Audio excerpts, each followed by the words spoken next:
the daily life of a secret agent in American TV series. This video is purely for entertainment and does not infringe on copyrights or laws. The rights to the novel and image belong to the original author. We do not claim ownership. Don't like waiting and want to listen to this fanfic in full now? Subscribe to our Patreon, where you'll find the best fanfics. Chapter 176. Are you ready? My paratroopers. Ugh. Sorry, I'm out of line. Ron apologized awkwardly. Penny used the tornado to destroy the parking lot. Upon hearing this, Penny tried to move to the right, and the model girl quickly used all her strength to pull her to the left. However, Penny suddenly followed her strength and turned to the left, holding the model girl's hands and turning her back, while squatting on her knees. The model girl was thrown against the wall by Penny like a rag. K.O. I declare that Penny is the winner of this match. Ron ran over solemnly and raised Penny's fist to the sky. Thank you, Master. Penny jumped up excitedly. Wait for me, bitch. Get out of my way. The model girl got up from the ground unwillingly, but she didn't do it again. She was already scared by Penny's beatings, so she could only say a few harsh words and ran away with a ferocious look on her face, pushing the four little Otacus away. To be honest, the three little Otacus who were originally attracted to her immediately lost a good impression of her. No one would think she was beautiful when seeing a hideous face. How was my fight, Master? You learned well, Ron praised, and quickly took away Penny's hand that was around him. He even wanted to take advantage of the opportunity of winning to take advantage of him. Keep up the good work, Ron. Welcome home. Do you want to have lunch with us? Leonard took the opportunity to quickly insert himself between the two and invite them. Ron politely declined. No, thank you.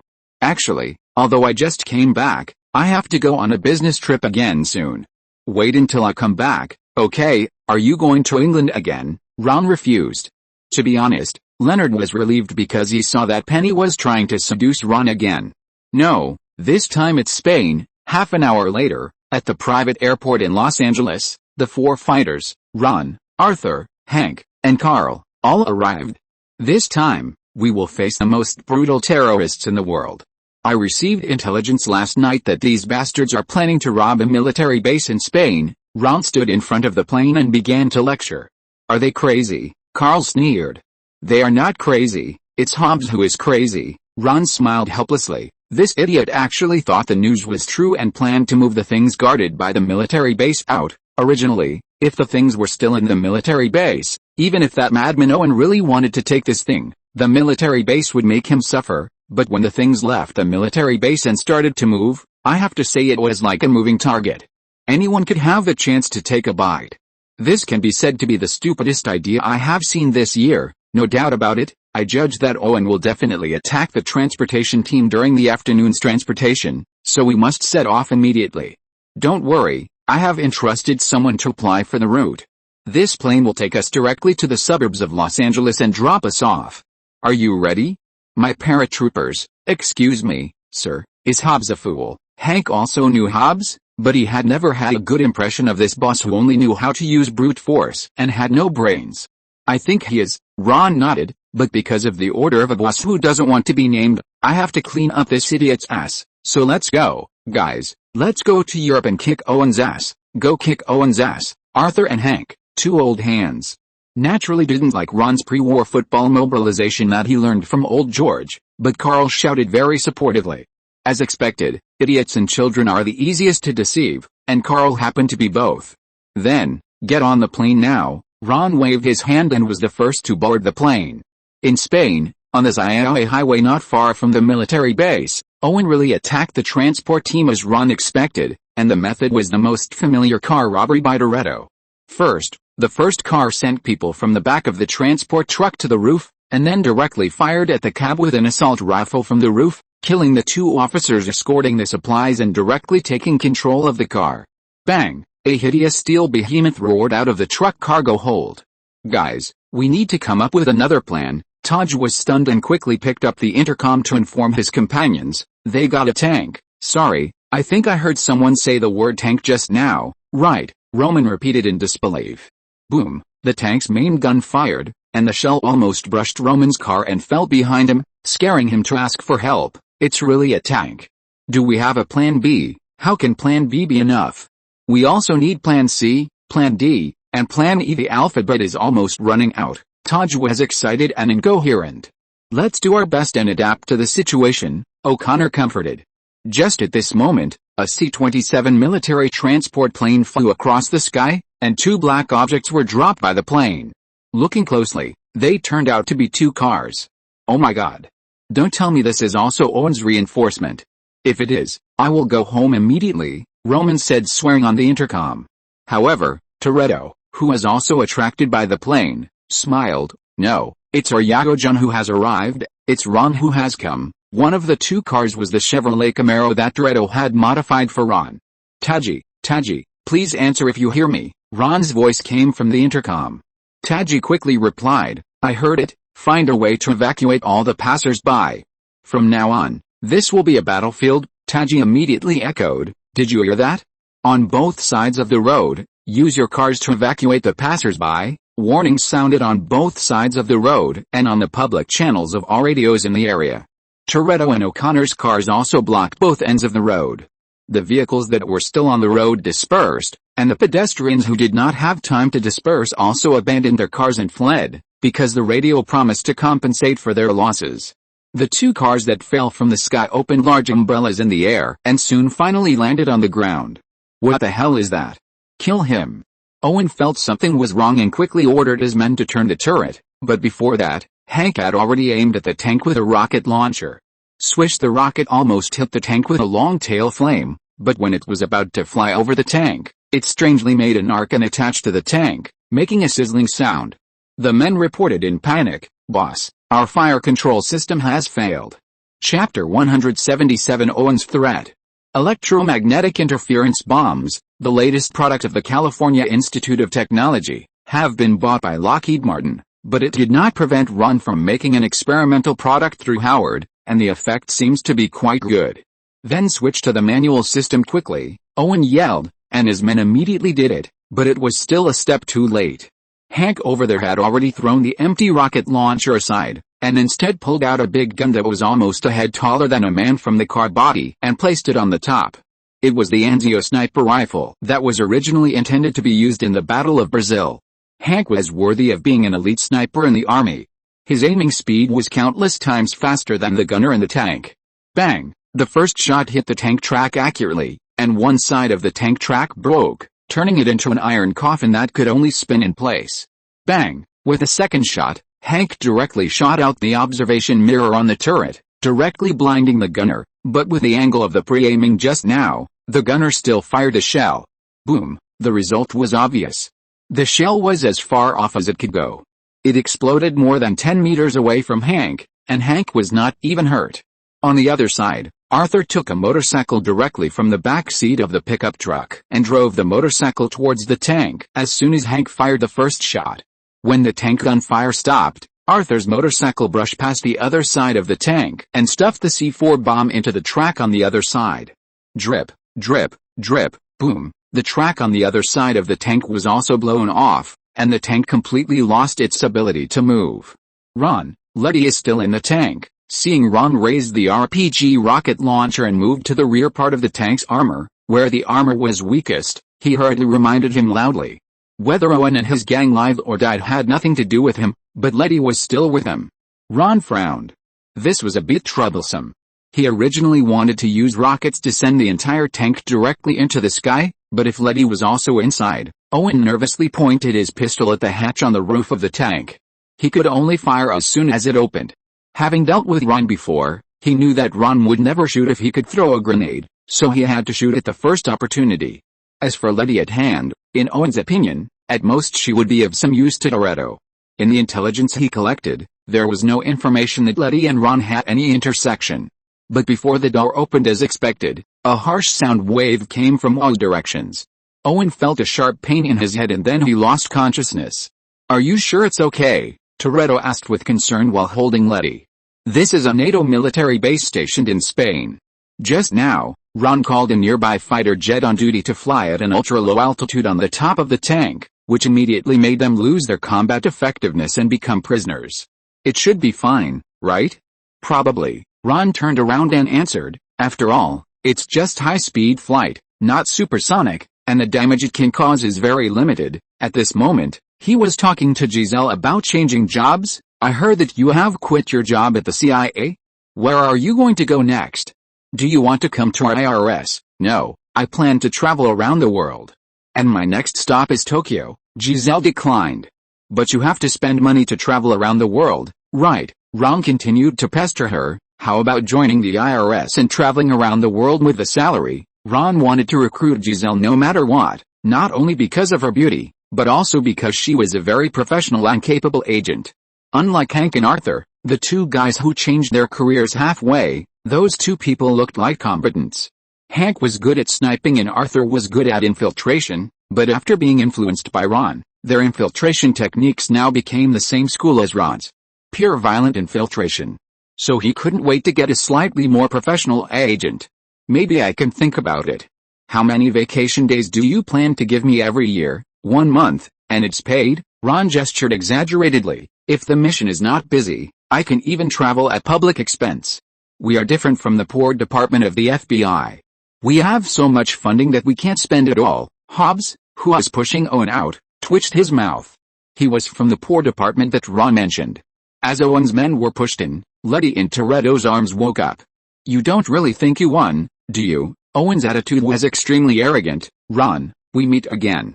You know I know you. Why don't you call your family first and ask how your family in Texas is? Your father, mother, brother and sister. If I remember correctly, your sister's name is Missy, right? That makes sense. I seem to have not called home for a while. The people around him were chilled by Owen's threat. Who doesn't have a family? Even Hobbs' face changed. He has a daughter at home. But Ron dialed the home phone with a nonchalant look on his face, but he didn't call home. Hello, Forrest, it's me, Ron. How are you doing recently? Have there been any special strangers visiting my family recently? Well, 2 strangers came to visit Missy, and I took care of them. Don't worry, I will definitely protect Missy. The voice on the other end of the phone was so reassuring. Owen's face changed. Well done, Forrest, I have something else to do. Goodbye, say hello to my family for me. Ron hung up the phone. What? Do you have any other tricks? If not, the big guy over there can send you to jail right now. Wait, Owen struggled hard under Hobbs' control. And you, Toretto, I've said it before, if you don't quit, I can destroy you at any time. Hobbs was stunned, and Owen took the opportunity to stand up straight. Maybe you should call Maya too. Toretto quickly took out his mobile phone and called Maya, but the person who answered the phone was an unfamiliar man, and his face turned pale in an instant. Ron immediately turned his unfriendly eyes to Taj. What's going on? Did I tell you not to disclose any family information easily? I didn't say anything. I swear, I definitely warned them. Taj looked innocent, and the other members of the Toretto team nodded one by one, indicating that they had indeed received Taj's warning. If no one in the Toretto team had leaked Maya's residence, there was only one person left who knew, and that was, seeking a vote. Chapter 178 Taking Over Command. Everyone's eyes were focused on Hobbs, but he didn't know what was wrong yet. He was a little overwhelmed by being stared at. Hey, what are you talking about? We have a spy? Ron paced and came to Hobbs. You don't think that person is me, do you? But Ron walked past Hobbs and came to his deputy. It's time to stop acting, right? Come on, my baby. Owen raised a triumphant smile at the corner of his mouth. Hobbs's deputy obediently walked to his side and opened the handcuffs for him. Like I said, you will never win this war. Now all the advantages went to Owen's side. He naturally put forward his own conditions, including releasing all of them, not allowing tracking, and handing over the chip to him. Bullshit. This is impossible. The commander of the military base was not happy at first. The safety of a hostage cannot be compared with that of tens of millions of citizens. Sorry, these have no effect on me at all, but it does for us. In order to make up for his mistake, Hobbs immediately put his gun to the head of the military chief. Caw-caw, there was a sound of guns being loaded around, and all the soldiers pointed their guns at Toretto and Owen and his group inside, waiting for an order from their superiors to shoot them all here. Wait a minute, Ron stepped out to smooth things over. If I remember correctly, this should be our own military base, right? You are also loyal to the United States? Do you know Anonymous? The military chief's face was livid, but he still nodded. Okay, give me a minute, I can convince him. After that, Ron didn't care whether others agreed or not, and pulled the chief to the corner to mutter. In less than a minute, the chief came back with a red face. I agree, let them go. What are you doing? How did you get him to agree? Hobbs approached Ron curiously and asked in a low voice. I just told him my name and promised to keep Owen here. Ron smiled mysteriously, but there is no way to guarantee how much damage it will cause to the military camp. That's it. Hobbs was puzzled. Ron didn't explain any more, and looked at him with squinted eyes. You deserve to never get to the top level in your life. Is this all you know? In fact, Ron had told Hobbs all his words, but there was a part that he didn't say, but it was something that everyone understood, only the military commander and Ron understood. Ron didn't have many subordinates, and he was always able to solve the problem satisfactorily in previous incidents. If you have to find a fault with him, it is that the losses caused by each incident were too great. This also made him famous. Ron asked him if he knew Anonymous, just to see if he knew his name well enough. After the other party confirmed it, Ron used the guarantee of staying to exchange for the chief officer's exemption from responsibility, and used the loss to exchange for his cooperation. As for why the loss can be exchanged for cooperation, it is also very simple to say, that is, almost all U.S. military bases, more or less, have some shady accounts that are not visible to the public, and the benefits are basically divided up by the military chief and the Pentagon. It sounds magical, right? But reality is often more magical than what is written in novels. In the U.S. overseas military bases, eating salaries has become a common thing for parents, and some bolder bases have even developed foreign weapons leasing business. Leasing to some small warlords in Africa for war. You say it's magical, right? Therefore, if the losses caused by Ron seem to have a considerable effect, no matter how much the actual number is, the bad debts that have been taken over for many years have a good place to go, and they can all be washed out from the maintenance costs. This is also the trick that Andy told Ron after he suffered a loss at Anonymous last time. Even the head of the CIA has a lot of bad debts to pay, let alone a small overseas military base commander. I've said it before, you will never win this war. Before leaving, Owen did not forget to turn around and show off. Ron kicked Owen on the butt. Go away. Don't force me to kill you here. Toretto has concerns about you, but I don't. Just wait, I will always have a chance to make you look good. Owen got up from the ground and ran a few steps. Only after he was sure that he was far enough away from Ron did he dare to say the harsh words again. He really used the most cowardly action to say the most harsh words. What should we do now? Just let them go, Roman shouted. He is trapped in the military base now. I don't understand. Even if we promise not to follow him, where can he escape to? Ron looked up. Of course, he will escape to the sky. You mean? The military commander was overjoyed. It was really a blessing from heaven. If the other party hijacked a military plane, who knows how much damage it could cause? Maybe, after all the past accounts are settled, there will be some surplus, and the surplus money can be used to buy a small apartment near New York's Central Park and collect rent. He has already thought of the rental advertisement, Central Park, next to the subway, double gas. What should we do next? Toretto set his sights on Ron. He has had enough of Hobbs's various unreliable behaviors. In comparison, his old friend Ron looks more reliable. Ron easily got the support of Toretto's team and the local military chief, and successfully took over the command from Hobbs. Hobbs, who originally had one subordinate, became a commander without any subordinates. It looks pitiful, but now is not the time to pity anyone. Taj, Ron thought for a moment and issued the first order, block all signals in this area so that they can't send any information out. Yes, just as Owen knew Ron, Ron also knew Owen. He never hoped that the other party would abide by the agreement and release Maya, but Ron was sure that the other party would definitely let his men bring hostages to support him in case of any accidents. Owen would definitely let his men kill Maya as soon as he got out of the door, so the first step was to cut off his contact with his men. Toretto, O'Connor, you find the fastest cars and be ready to rush onto their plane with me to pick up the people. Understood? O'Connor collapsed out of professional habit. Others, I don't care what you think of, slow down the plane so that it can't take off in a short time, but don't let it break down directly so that they are desperate. Once we pick up the people, we can blow them up with a plane. Chapter 179 Victory. What should we do with Toretto's sister? Asked Owen's former deputy, now Owen's baby, while sorting out the magazines. It's no use keeping her, just kill her. Owen wanted to call his men on the plane, but the phone wouldn't work. Of course, it was all Taj's fault. I've locked all the signals in this area, Taj said after finishing typing on the keyboard, worthy of being the first keyboard warrior of Toretto's team. Let's go now, Ron gave an order, and everyone got on the cart together, even Letty joined in. Carl, send out your fastest small plane, and scrap one of its engines first. Everything was as Ron had guessed.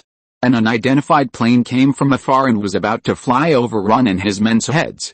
And Carl put the VR helmet on his head, and a high-speed reconnaissance drone took off from the back of the pickup truck and stopped in front of the plane before it flew over them.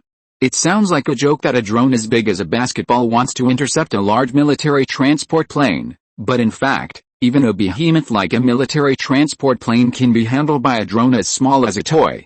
Carl drove the drone in front of the transport plane. This is a transport plane using a turbofan engine, with 4 large turbofan engines.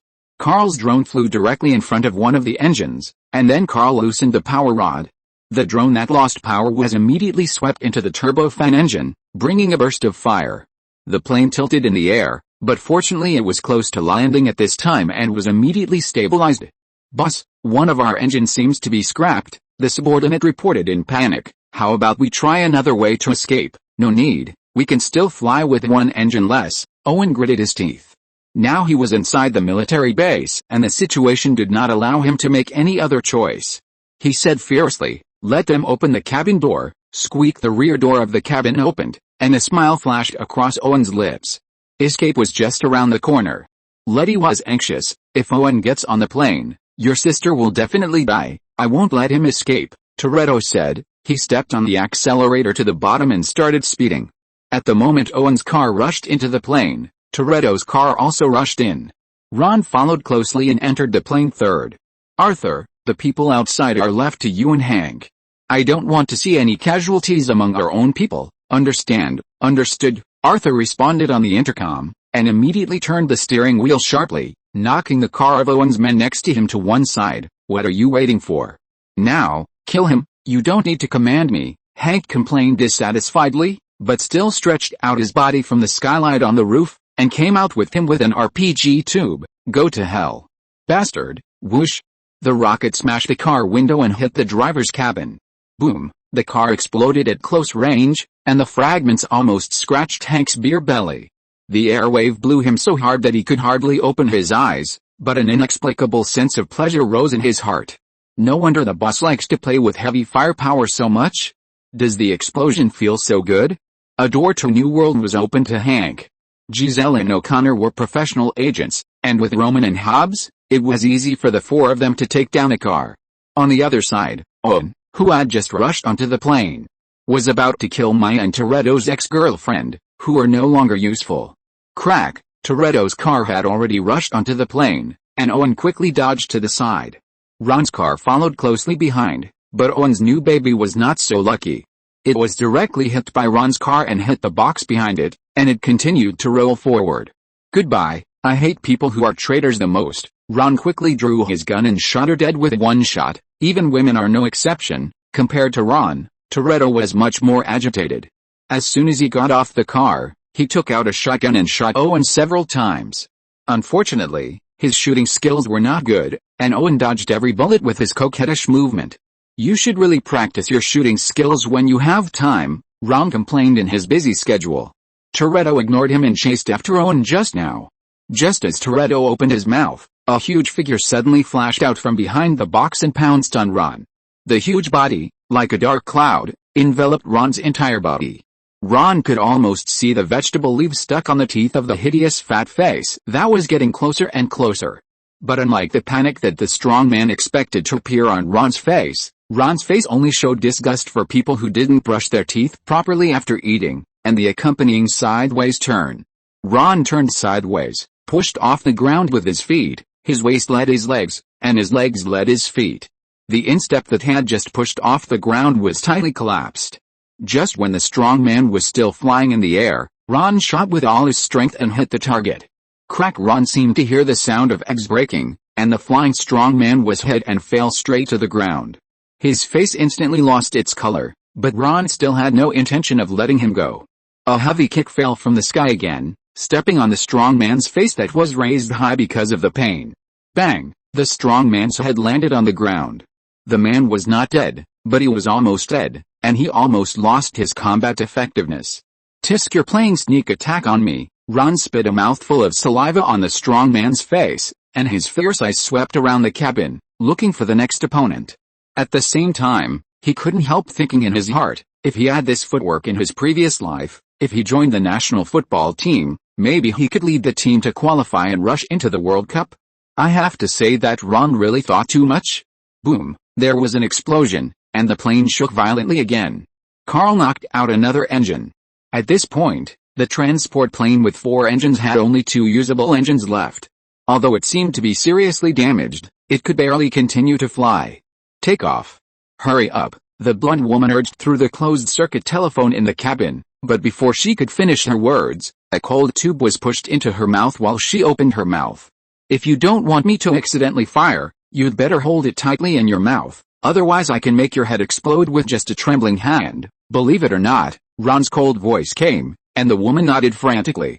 Toretto also appeared from the other side carrying Owen, who was beaten half to death. Owen was hit by at least 2 shotgun pellets, and blood kept oozing out from his waist and thighs. Ron took the phone and said, "Stop the engine. Gentlemen, the game is over." Chapter 180, Las Vegas. "Is this thing worth more than $1 billion? Roman waved the box containing the chip in front of Ron. If there weren't so many people watching, he would definitely find a way to steal this thing and sell it. "That's right." Ron grabbed the box and threw it into Hobbs' arms. "Now all the tasks are done." After that, he walked towards the cockpit of the plane, where there were 2 pilots hired by Owen at a high salary. "How do you start this thing? I mean, just tell me how to start it. Don't tell me how to fly into the sky. I don't need to know." The pilot told him the method of starting the plane tremblingly. "What else are you going to do? You're not going to drive this broken thing back to Los Angeles, are you?" Hobbs asked, puzzled. "Of course not. It's just that I haven't settled a promise with someone else, and now you should get off the plane." Ron made a gesture of invitation, and Hobbs was confused and could only take everyone off the plane first. Just after they got off, the plane started again, changed direction, and crashed into a warehouse where valuable equipment was stored in a military base. Boom, the plane crashed into the warehouse, creating a huge spark that almost lit up the entire night sky, and Ron jumped down before the plane turned. "Okay, all the work is done." Ron clapped his hands and said to everyone, while making an okay gesture to the command building. On the top of the command building, the chief officer of the military base saw all this through the gap in the blinds, and his heart, which had been hanging for a long time, finally let go. Now the black accounts of the military base over the years can almost be wiped out at once, and there are still some left. The chief officer couldn't help but praise Ron again in his heart for being a good person. The terrorist Owen came at the right time. If such an incident happens once a month, the military company he invested in will definitely enter the Fortune 500. What Ron didn't know was that when he was sitting on a plane and embarked on the road back to Los Angeles with Toretto and his gang, his name was spreading among the generals in the Pentagon through the mouth of the military chief and the endorsement of the anonymous person. He became a famous rising star in the military, and this rising star was also given the title of God of Wealth, and was welcomed by everyone. Although the direct benefits could not be seen for a while, if Ron needed to borrow the power of the military in the future, such as borrowing equipment or even people, it would be extremely smooth. "Ron, do you want to go to the barbecue with us?" After returning to Los Angeles, where he had not been for a long time, Toretto happily invited Ron. Ron asked, "Can I take my brother with me?" "Oh!" Toretto almost choked to death on a mouthful of Corona. After spitting out the wine in his mouth, he said, "That's not necessary. You should also go and spend time with your family. There is nothing more important than family in this world." "Okay, goodbye then. I have asked someone to clean your house for you. You can go back and live there directly." Ron just turned around and turned back again. "By the way, Hobbs will bring your pardon soon, but before that, I suggest that you all don't wander around the streets." Ron didn't really miss Sheldon or anything. God knows what Sheldon has to miss. That was just an excuse. But he knew that Hobbs would definitely bring Elena to visit and give the pardon soon. Elena was Toretto's new girlfriend in Brazil. Letty was the main target of their rescue, Toretto's original girlfriend.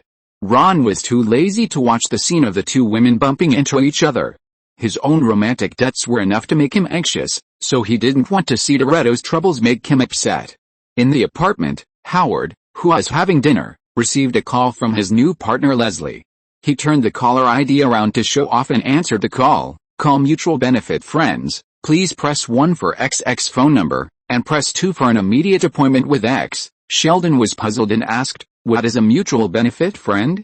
Does he provide medical insurance for Leslie?" No. Leonard's expression was as if he had eaten a fly, and the name of this fly was Howard, and that was a girl he had dated before. Imagine that you can have an improper relationship with someone, but you can date others at any time. No, I can't imagine it. Sheldon thought for a while and shook his head. Leonard, your question is beyond the scope. Ron, who had just returned from a business trip, pushed the door open and walked in. We have discussed this issue before. Sheldon is still in the larval stage of his species, has not yet matured, and has no need to mate. Ron, although Sheldon didn't understand what he was saying and what others were laughing at, he could understand that it was not a good thing. Yes, I'm back. Ron threw his luggage carelessly, walked to the seat where Howard had just left and sat down, and directly snatched Sheldon's meal and started eating, which made Sheldon angry. It is impossible to beat him. Sheldon will never defeat the more brutal Ron in such a barbaric way, but he can remember Ron's behavior in his little notebook and let her scold him next time he calls his mother. Welcome home, Ron. Where did we play just now? Howard walked to the seat next to him and sat down as if nothing had happened. Aren't you going to respond to XX? Rajesh asked curiously. These days, every time Leslie called, Howard always ran away without hesitation. No, it's something else. Please, how can everything be related to sex? Howard's smile was a little forced. Please, if it's not an umbrella, don't hold it.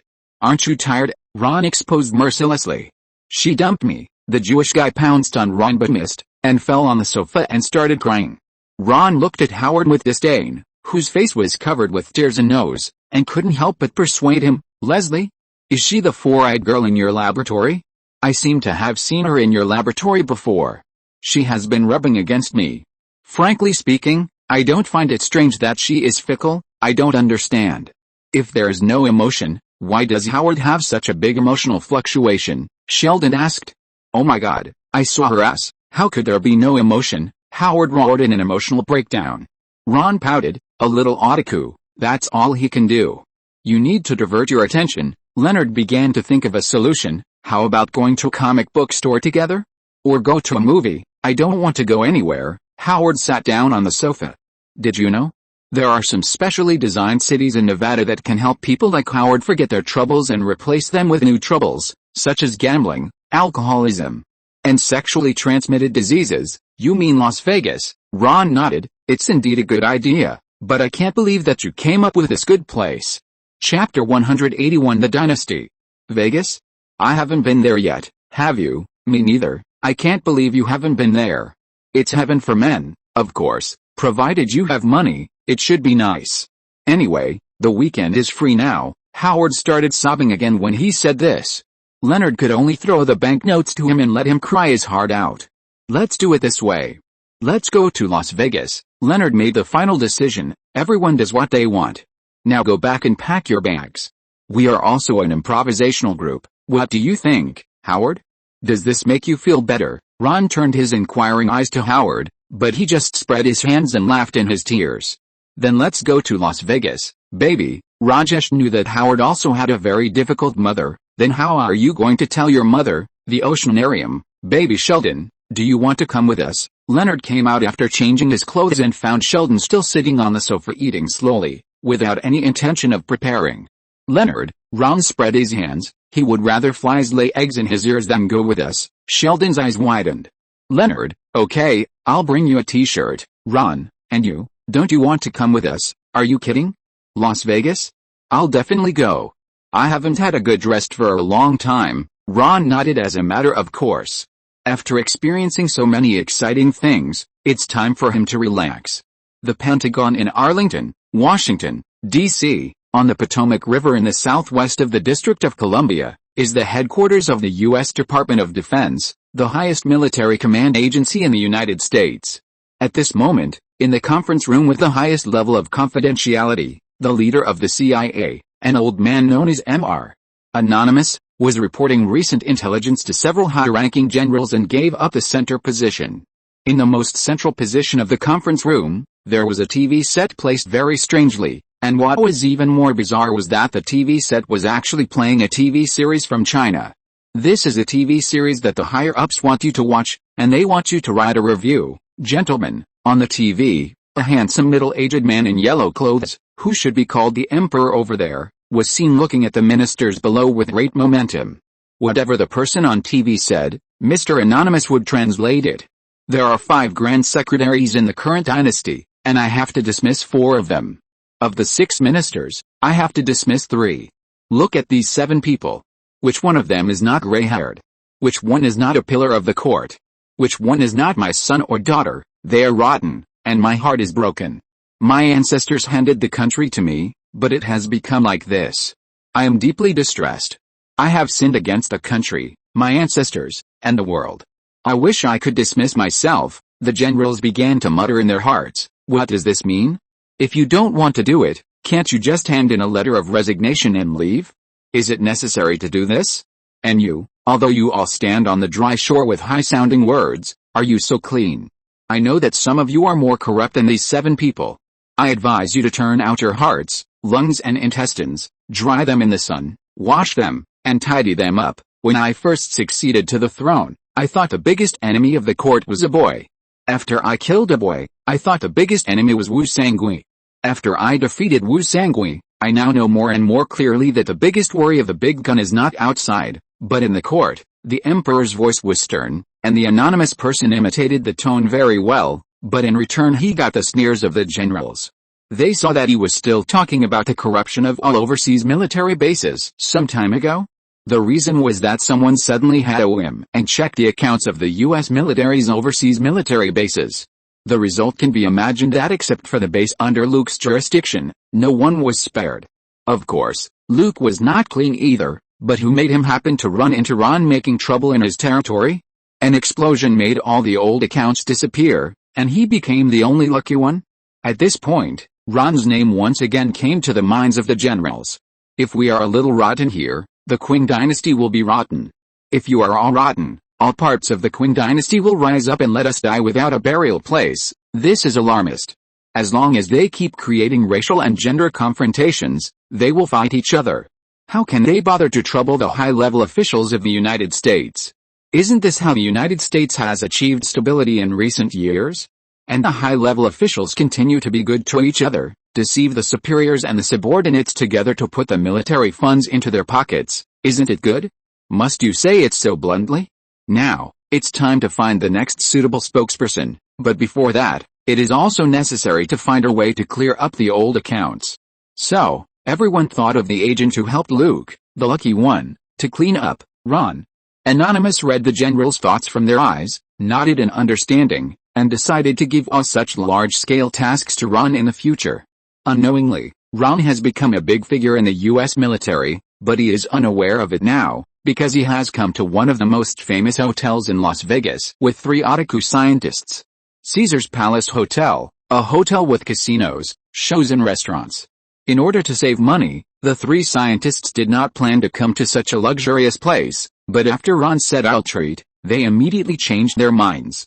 Ron is certainly not poor and generous, but he really wants to reward these 3 cute elves. Howard and Rajesh have made great contributions to his drone development and deserve a good reward. As for Leonard, he helped Ron take care of Sheldon. Doesn't he deserve a good vacation? However, they can't check in immediately because the counter is occupied by a strange fat man with a beard and a t-shirt tucked into his shorts, and there are 3 guys who look more normal next to him. The fat guy was still arguing with the receptionist. Can I ask you another question? Of course, it can be seen that the receptionist was already very annoyed by the fat guy, but out of professionalism, she still answered politely. Maybe many people have asked you this. This is not the real Caesar Palace, right? Did Caesar live here? P.S. Please vote. Chapter 182 Hangover. Another nerd, Ron complained helplessly. But because the word nerd and Leonard's name sound too similar, he was dissatisfied. He is not a nerd, just a fool. How can a nerd not know the difference between Las Vegas and Rome? That's true. The fat man was pulled away by his companions, and Ron took the opportunity to lie on the counter. Beautiful lady, please give us a villa room. The villa room in Caesar Palace is a super large room that can accommodate 4 people. Everyone can have their own room with a private bathroom. It costs more than $4,000 a day. It is the most suitable room for them. Although the front desk lady looked at Ron with eyes that seemed to sparkle, she still told him with a regretful tone, "I'm sorry, sir, there is only one room left in the villa, and it was booked by the 4 gentlemen just now. That's really a pity." Ron didn't like to steal the beauty of others. "Then give me another better room, the kind that can accommodate the 4 of us together." Ron handed over his credit card, and the knowledgeable front desk lady's eyes immediately lit up. This kind of card is not common, and basically only held by some big shots. Unfortunately, Ron didn't want to continue chatting with him. He took the room card and took his friends upstairs. Interestingly, they happened to take the same elevator as the 4 people just now, and the rooms were next to each other, just a little different. "I'm sorry to take your room. This is a gift from my friends for my bachelor night. My name is Doug, a groom who is about to get married." Among the 4 people, a man who looked very gentlemanly was the first to extend his hand to Ron. Ron certainly would not refuse someone's kindness, and reached out his hand to shake his hand. "Congratulations, I wish you two have fun." "Ron, is that guy gay?" Rajesh asked curiously. If he is gay, he would never choose to marry a woman. In this country, although same-sex marriage is not blessed by Christ, there are many who register for marriage. I have a relative like this, so there is no need for him to hide his orientation and harm an innocent woman. Ron opened the door, and the luxury of the room attracted cheers from the 3 Atticus, and even Howard's mood improved a little. "Brothers, go pick a room, then take a shower and pack up. We will set off in 30 minutes to one of the world's largest men's paradises." "Yes." Ron's arrangement attracted cheers from Leonard and the stubborn Josh. However, Howard still turned on the computer in a depressed mood and typed something on the keyboard. After taking a shower, Leonard shouted to the living room, "Howard, can I use your cologne?" In the black bag, on the top layer, Leonard opened Howard's black bag and saw 3 rows of perfumes of various types neatly arranged inside, and a whole row of at least 20 birth control products underneath. The first row is the musk type you want, the second row is the wood and plant fragrance, and the third row is the matching pheromone, for heavy use. Ron shook his head. "Do you need so many tools to get a 4-eyed girl? God, I can't believe how you usually pick up girls. Usually, we wait in the bar, and after the athletes and lawyers have picked up the rest, Howard will take me to find the old, weak, sick and disabled. If we are lucky, we can even meet a blind person." Rajesh answered with great pride, and this answer made Ron feel sad for him. This silly boy. Is it necessary to go through so much trouble to pick up a girl? This is the capitalism base of the United States where everyone loves money. As long as you show your Indian Iron Man's wealth, women who are willing to sleep with you can hold hands and go around Los Angeles. However, Ron did not have the urge to tell Rajesh this method. On the contrary, he thought that Rajesh's relatively simple big boy mentality was good. Although he still showed his spoiled side in all aspects, he was still a fighter who wanted to gain a foothold in the United States by his own efforts, which was completely different from the prodigal who gave up on himself and only knew to ask for money from his family. Of course, even though Rajesh was a little decadent later, he seemed to have made considerable achievements in the field of science. "Let's go." Leonard began to be impatient. Following Ron, maybe he could really pick up a girl tonight? "You go first, I'll reply to an email and go down." Howard remained unmoved. "It's not an email, you are looking at Leslie's Facebook homepage." Leonard mercilessly exposed Howard's scars. "Well, I was just looking at her homepage, and you know what? She actually said she dumped me." Seeing that Howard was about to continue chattering, Ron decisively said goodbye to him and pulled the 2 of them out. "Ron, I'm still a little worried about Howard, let me tell you." Leonard, slot machines, free drinks from the busty bar girl, and a shrimp buffet for only $3. Rajesh talked more after drinking. "Let Howard and Disney play at the same time. This is the real paradise on earth. If we don't have to bring 2 older children who can only play slot machines." "I completely agree with you." Ron agreed deeply.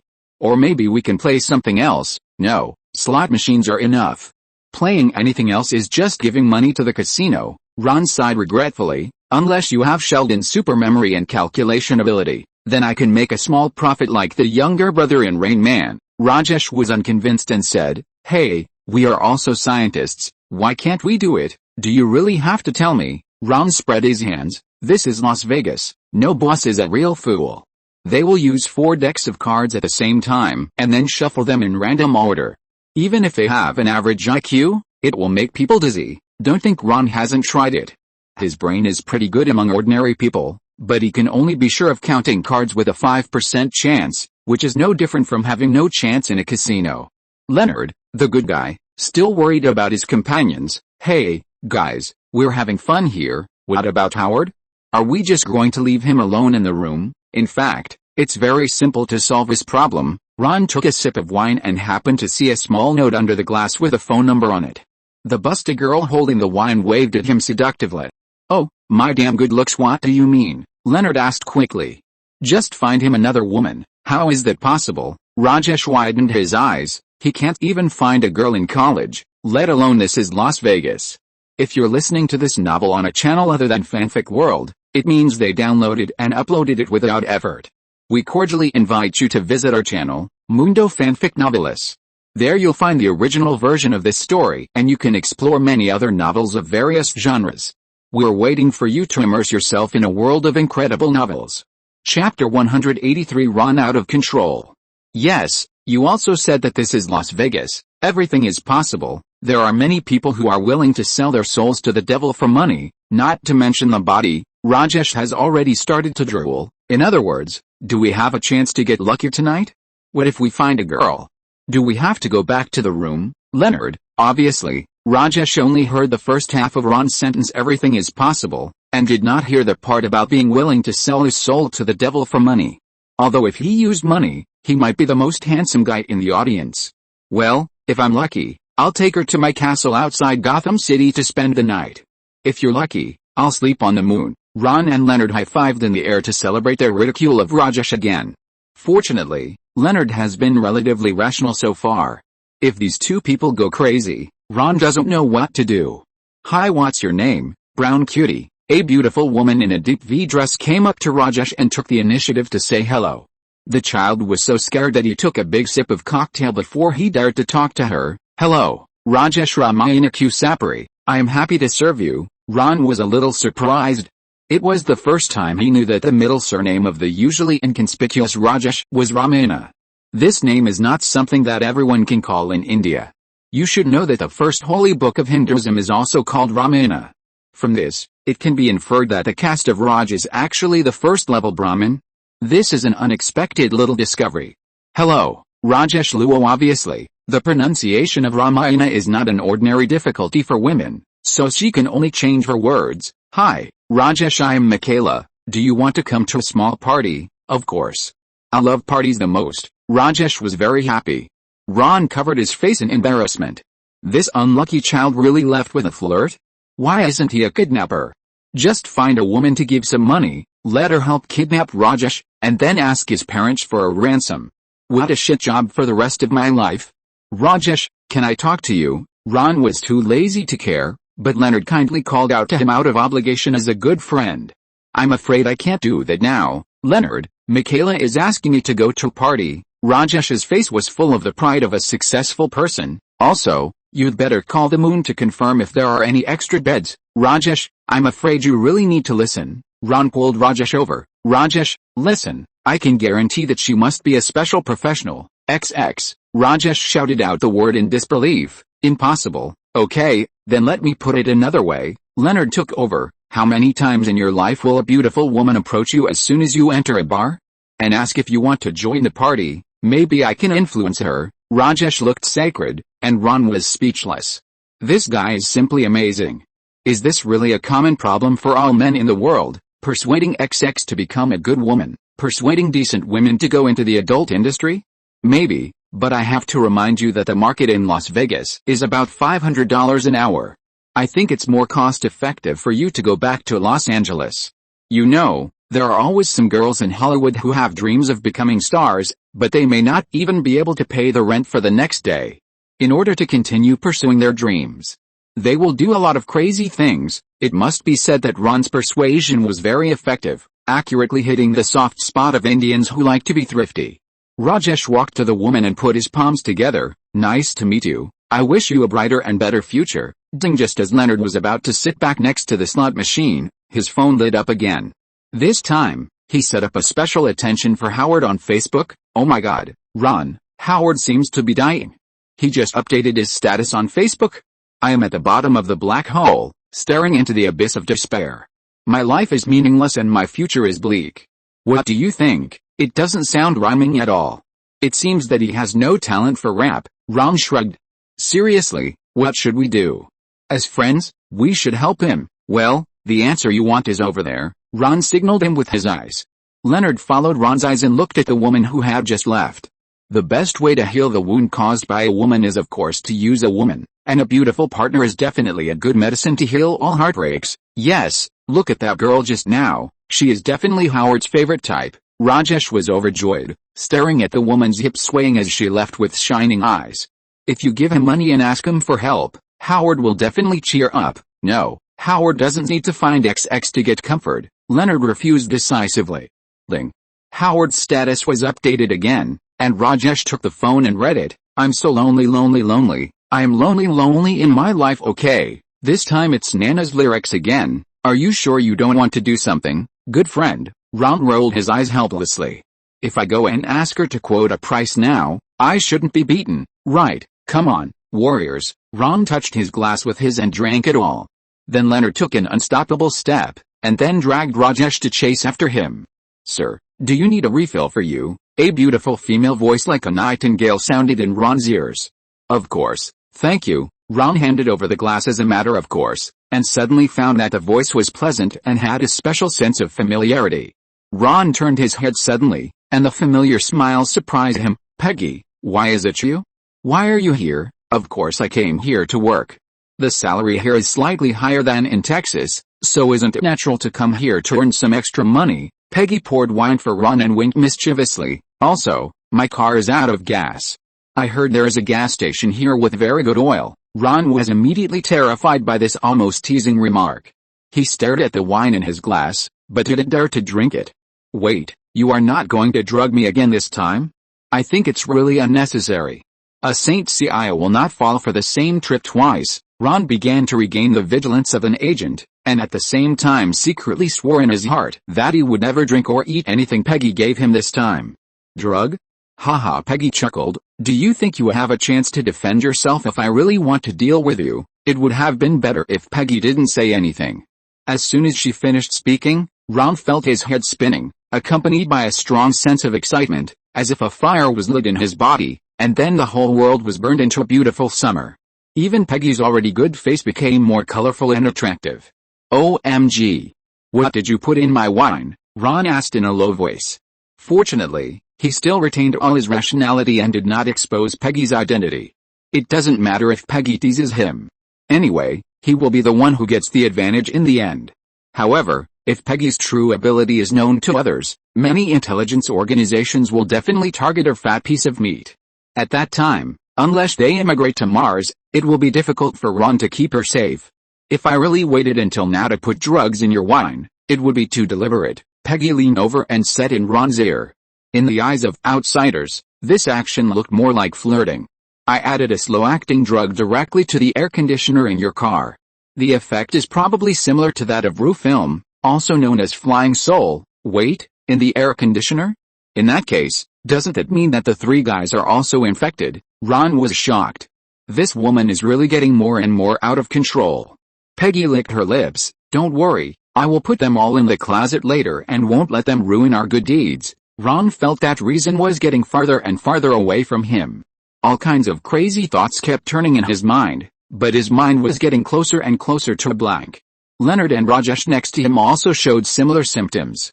Brothers, let's go find Howard. No, I also have dignity.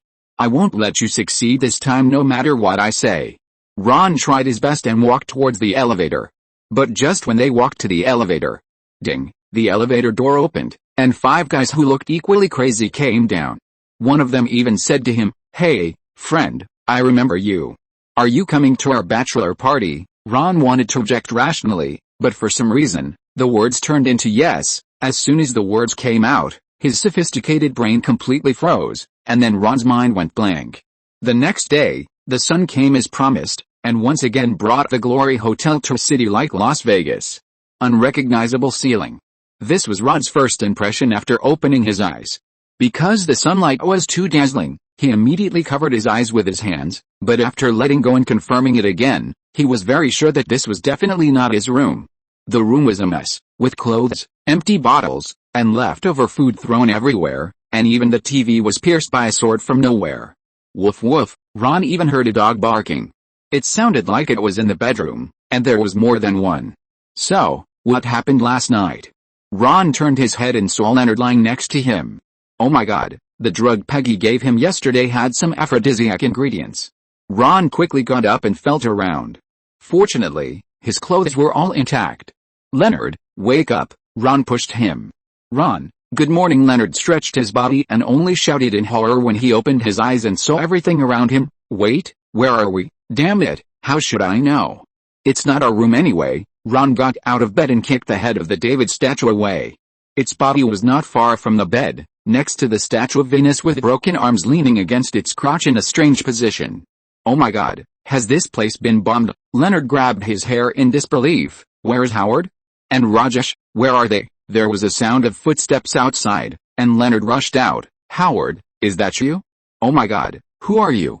I want to ask who you are too. Outside the bedroom, there was a man with glasses and a missing tooth with a messy head. This is our room. Ron rubbed his swollen head and walked out. In addition to the man with the glasses, there was a fat man wearing only a ridiculous t-shirt and bare legs, and a long-haired man who was still sleeping not far away on the ground. He finally found some memories. You are the group of people who came to have a singles party, right? That's right, Leonard, this is their room. Our room is opposite. Go and see if Howard and Rajesh are in it. Ron pushed Leonard out, and Leonard ran over to take a look. The room over there was empty, almost the same as when they left last night. This is a bit troublesome. Ron turned to look at the two confused guys. I'm sorry, gentlemen, maybe we walked into the wrong room. Maybe I drank too much yesterday and I can't remember anything. Also, we lost two friends. Do you have any impression? A brown-skinned Indian and a skinny Jewish man wearing a high-necked autumn coat. Burp glasses burped. 1, 2, 3, we seem to be missing one person. Wait, it's Doug. We lost the groom. While the two were talking, the fat boy who had just gone to the bathroom to use the toilet suddenly ran out yelling, and was tripped by the sleeping man on the ground, and kicked him awake by the way. FXXK. What's the matter, brother? Damn it, can you put on a pair of pants first? The man stood up and complained while holding his stomach. What's wrong? Is Doug in the bathroom? Glasses asked hurriedly. Phil, don't go into the bathroom. There's a big tiger in the bathroom. What the hell? What's all this mess? Ron was confused by this chaotic morning. There's a big jungle cat in the bathroom. And it's wearing black stockings, the fat man yelled incoherently, and Ron was a little headache because of his noise. Wait, what did you just say? Tiger? And wearing black stockings? Ron was speechless. Are you sure it's not a pole dancer from a nearby bar who was locked in there in work clothes? We just sobered up, it's normal to make mistakes. The fat man was still hysterical. No. It's a real tiger. The kind of tiger that is the king of the jungle. Okay, the man on the ground raised his hands in surrender. Let me go in and take a look. No matter what kind of tiger it is, I will use a stick to beat her into submission, okay? Chapter 184 Teddy. The man stood up, put on a piece of clothing and walked to the bathroom. If Ron remembered correctly, this man should be called Phil, and he was the most playful one in the group of four. Don't go. The fat man was still jumping around on the spot, like a monkey that fell into an iron pot, and it was a big fat monkey. Roar! The tiger roared to the sky. FXXK. There's really a tiger in there. Phil quickly closed the door, and Ron was concerned about only one question. Is there really a tiger? Are you sure it's not a stripper wearing leopard print in there? So what the hell is black stockings? The tiger felt that he was not sexy enough, so he deliberately stole a pair of black stockings to wear for himself. My mind is a little confused. Leonard shook his head. I don't care if there are tigers wearing black stockings in there. I just want to know where our companions Howard and Rajesh are, and Doug, our groom. He is not here either. The four-eyed dentist also came over. Okay, friends, let's sort out our thoughts first. Ron felt a little confused. First, your groom is missing, and our Jews and Indians are also missing, right? The four heads nodded together.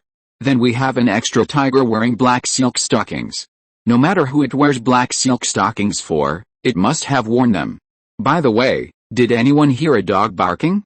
I heard dogs barking in the next room, more than one. Who of you can go and see if there's any of our lost brothers inside? Fatty Allen went to open the door, was stunned by the scene inside, and then quickly closed the door. Hey, what's going on inside? Ron asked curiously. There's a man inside. The little fat man covered his eyes. You'd better go and see for yourself. I swear, I've never seen such a miserable man. First of all, it can be confirmed that it must not be the groom they lost, otherwise he would definitely recognize him, so the person to be interviewed is either Rajesh or Howard. No matter which one it is, this is at least a good start. At least one person has been found first. Unfortunately, when Ron pushed open the door, he found that the man inside was not Rajesh or Howard, but a miserable Asian man. Why miserable? Because the man was tied to the bed with his hands and knees spread out. In addition to a mouth expander stuffed in his mouth to prevent him from making any sound, the only thing left on his body was a piece of cloth that had turned into strips and could not be called clothes. That was not the end. Even Ron, who had seen a lot, had never seen a more terrible torture method than this. FXXK. Who the hell came up with this idea? He's really a genius. When the man saw Ron coming in, his body shook violently.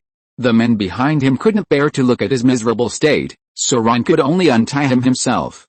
The men who were locked up together more or less witnessed their behavior last night and should know something. I was wrong. I promise to tell you everything. Everything I say is true. I'll tell you whatever you ask. Who knew that as soon as the man was released, he knelt in front of Ron and burst into tears. Ron had a lot of questions in his head. I haven't asked anything yet. What did you say? Who are you? My name is Joe. I'm Korean, and I'm a drug dealer. Please let me go. I promise to pay all the previous taxes. You can call the police to arrest me, but please don't torture me anymore. I don't want to see dogs again in my life. Especially Teddy. Everyone looked at Ron with different eyes. So it turned out that you came up with such a perverted torture method? Okay, I don't remember what happened yesterday. You start from the first time you met us. Ron was not in a hurry to take care of Tiger's affairs. He found a place to sit down and began to interrogate. Hearing the questions here, everyone gathered around again, wanting to know what happened yesterday. The man had no intention of running away. Seeing Ron sitting down, he quickly knelt down and moved in front of him. He was as honest as a kindergarten child. He could not see the viciousness of the drug dealer. Yesterday, according to the man's description, it was already late at night when Ron and his friends met him, around 11 o'clock at night. Because he lost too much money to the man in the casino, Ron grabbed him up, and a bag of drugs fell from the man. So Ron instantly entered the working state and asked him to pay taxes. Of course, the drug dealer did not agree and immediately asked his men to beat him up. It would be strange if he could beat him. Ron knocked all his men to the ground and took him back as a hostage, asking his men to collect the tax money. Ron rubbed his temple. This seemed like something he could do. I am really the best tax officer in the United States. I don't forget to collect taxes even when I am drunk. Just for this kind of enthusiasm, it is not too much to take out $50,000 from the department's funds to reward me.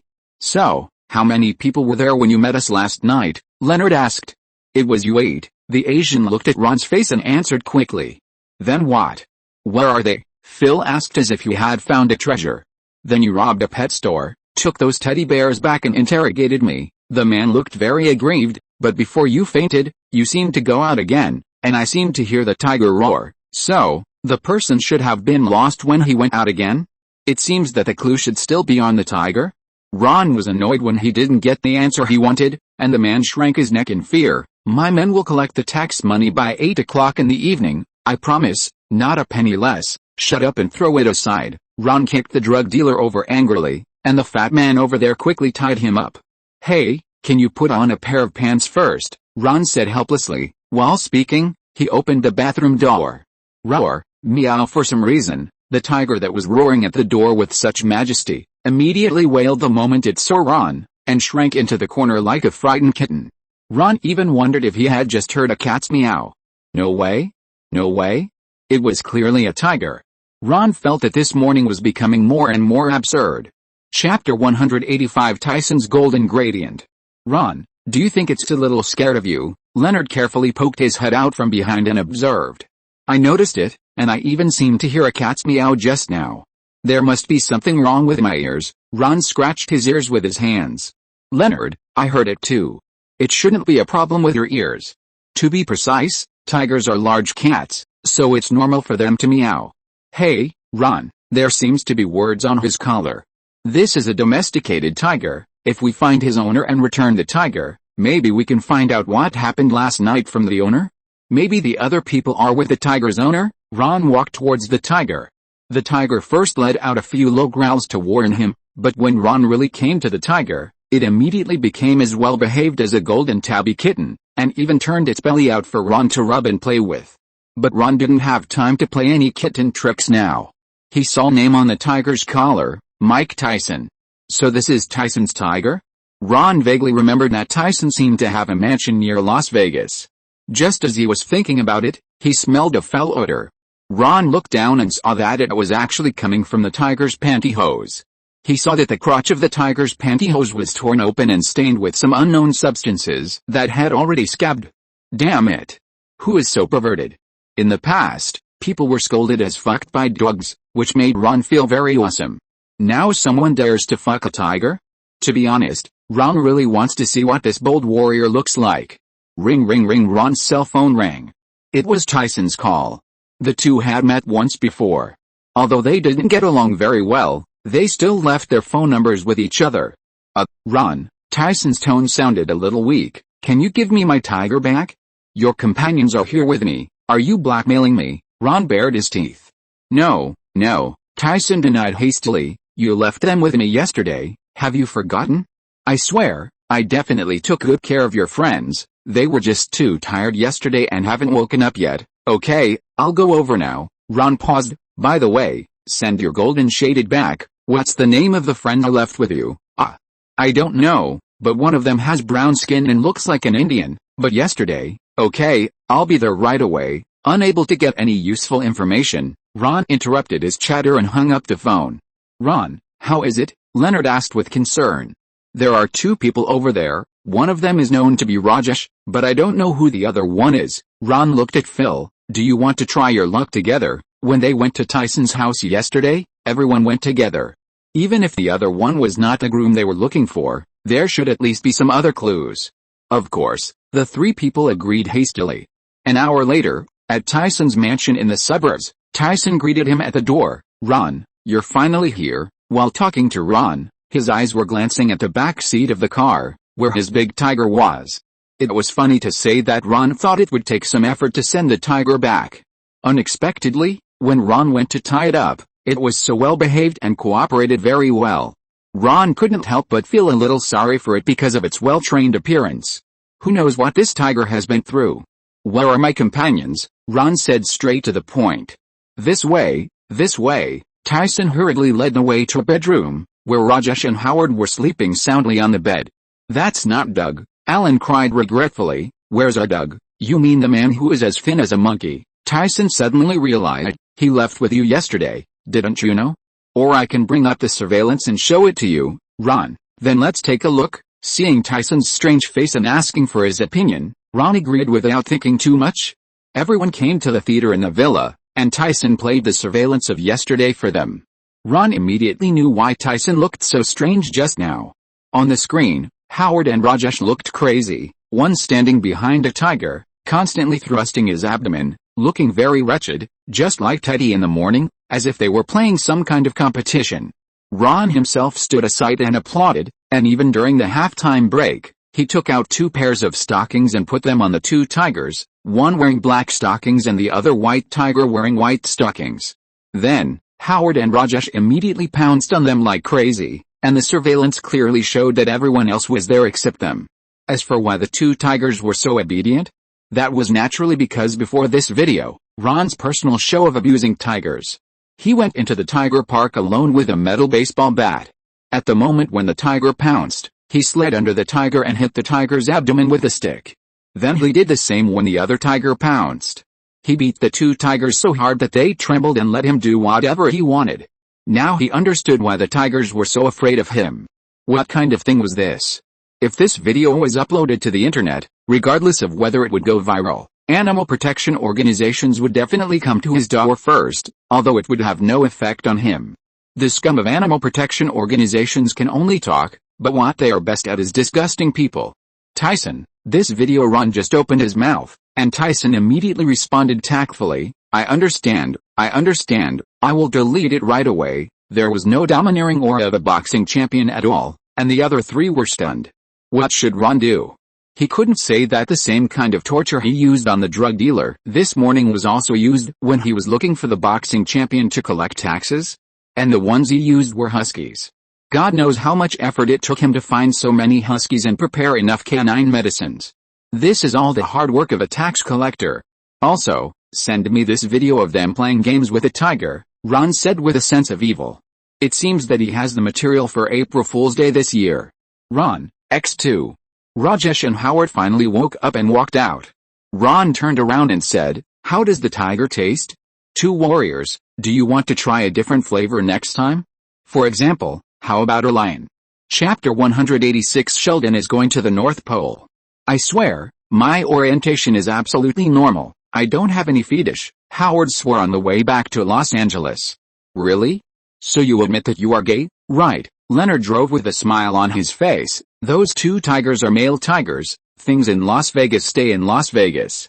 This is a proverb in the United States, which means that those crazy things done in Las Vegas should stay there, and don't bring them into your daily life. But it doesn't prevent everyone from using it as a topic of conversation on the way home.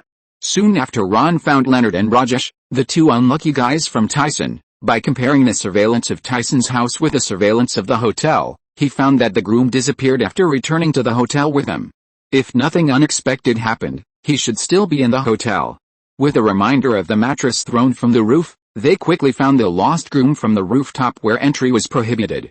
This unlucky guy was thrown to the rooftop by his companions as a prank, but because the fat man drugged their wine, they forgot about it.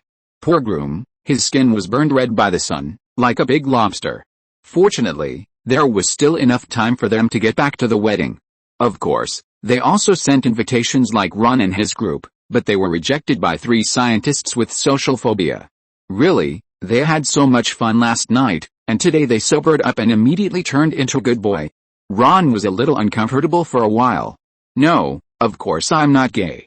I said it, it's because of drugs, Howard continued to refute. Ron finally found the reason for their being tricked, that their previous tenant was a drug addict. In order to deal with the inspection, he hid the drugs in the kettle, and the four of them drank the water in the kettle. Everything was just a coincidence. Of course, Peggy didn't think so.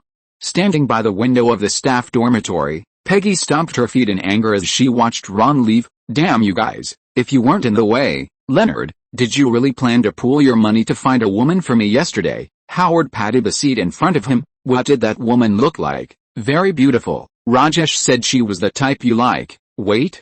Do you really not mind what her profession is? Leonard turned around in surprise. Look at the car. Leonard, Ron quickly grabbed the steering wheel to avoid the fate of being destroyed by the car.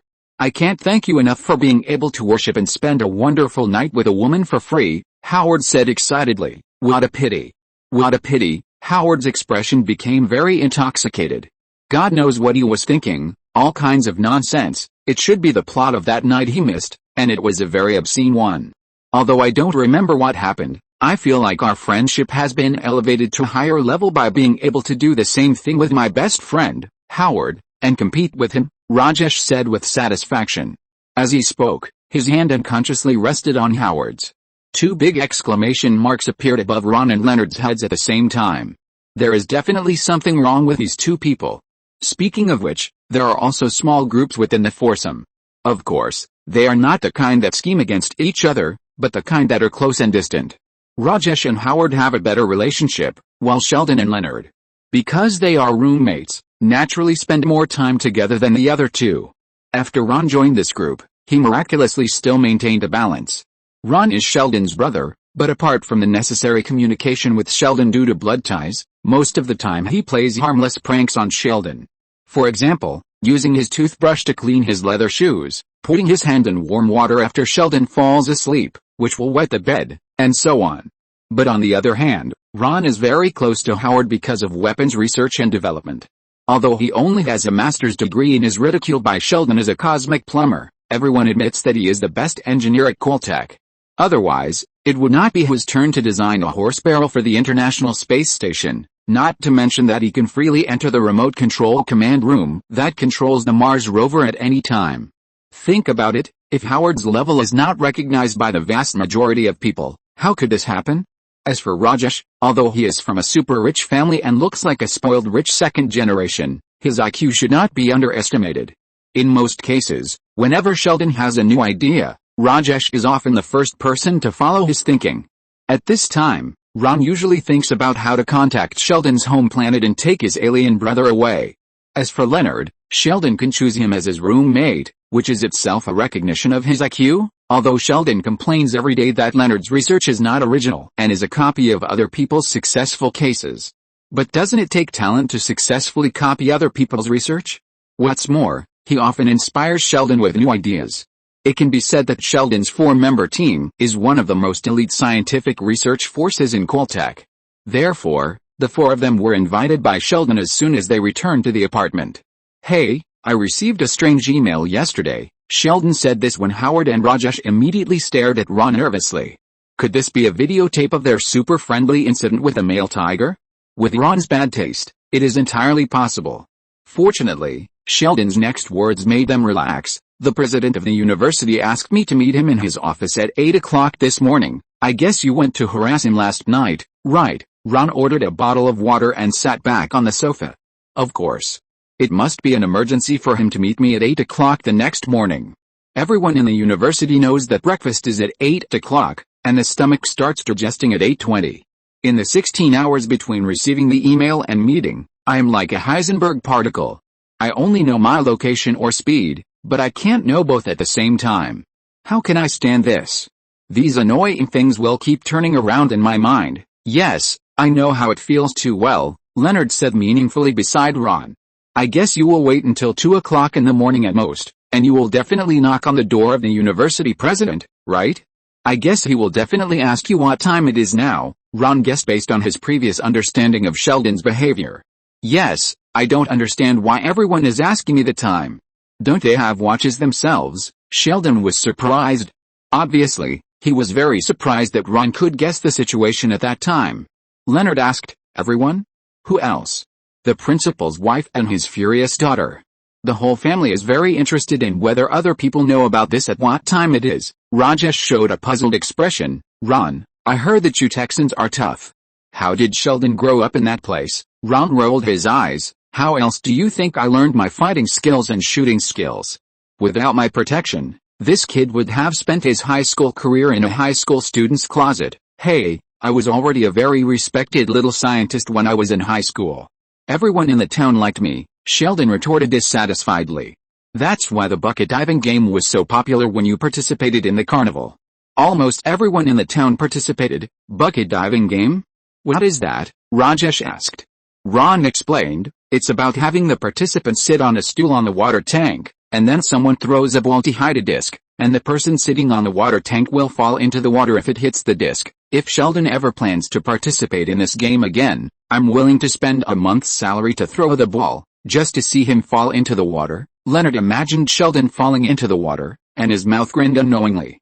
"Everyone in the town thinks so this project alone has raised more donations for the church than all other projects combined. If it weren't for her mother not letting Missy participate, she would have spent all her pocket money." Ron shrugged. "Hey, Ron, we're talking business." Sheldon brought the conversation back to the point. "Remember the application I submitted to the National Science Foundation to survey slow magnetic monopoles in the Arctic? Remember, the Foundation's Arctic expedition team had a vacancy at the last minute." "Wait," Leonard widened his eyes. "You mean the principal asked you to join the Arctic expedition?" "Of course, he's very enthusiastic," he said. Sheldon said proudly, "To be honest, I can't wait to send you to the Arctic tonight." "That's normal," Ron sneered. "I guess he wants to leave you only a vest for warmth, and nothing else for you, so that you can stay there forever without bothering him anymore." "Sheldon, that's the Arctic. Are you sure you really want to go?" "I'll be worried about you," Leonard said worriedly, but his eyes were almost turning into slits from smiling. "Yes," I agreed. Sheldon nodded. "Yes." Howard and Rajesh jumped up excitedly and bumped their chests. "We can finally spend a summer without Sheldon." "Howard, we can also go play outdoors." "Rajesh, the most important thing is that I can sit wherever I want on the sofa." Leonard, I can also poop whenever I want, without having to look at that shitty toilet schedule. Ron covered his face in embarrassment. How humble are you guys? Is it worth getting so excited about such a small thing? Thank you, but don't be too happy too soon, Sheldon protested dissatisfiedly. I suddenly have a bad feeling. It must be said that Indians have a sharp intuition, because Sheldon's next words made them feel like they were falling into an ice cave. I formally invite you to join me in this difficult Arctic scientific expedition. Oh, Rajesh sighed in disappointment. Are you worried that we won't take your things after you are gone? I admit that I have concerns in this regard, Sheldon nodded, but the more important reason is that I need a team to assist me, and you three are the best candidates. Ha ha ha. Good luck to you friends, Ron gloated. The Arctic has a harsh climate and there are polar bears. Isn't it too dangerous? Don't worry about our safety. The scientific expedition team promised to equip us with the best security personnel to participate in the operation. Now it was Ron's turn to feel bad, because Sheldon's eyes did not leave his body when he said this, which made him feel uncomfortable. Wait, this security personnel is not talking about me, right? Yes, I recommended you to them. Ron, you don't have to thank me, thank your grandmother's leg. Ron was so angry that he wanted to curse. If they were not brothers and had the same grandmother, he would have cursed. Ding! Ron's cell phone rang at the right time. It was the transfer order Sheldon had just mentioned. Fortunately, the transfer order was only in a consulting tone and did not say that he had to go. After all, it was a major scientific research project that could prove string theory. The United States was worried. It could be said that there was a precedent for placing agents among scientists. It was a common practice. It was not aimed at the scientists involved in the project. It was mainly to ensure that there were no other spies to steal the scientific research results.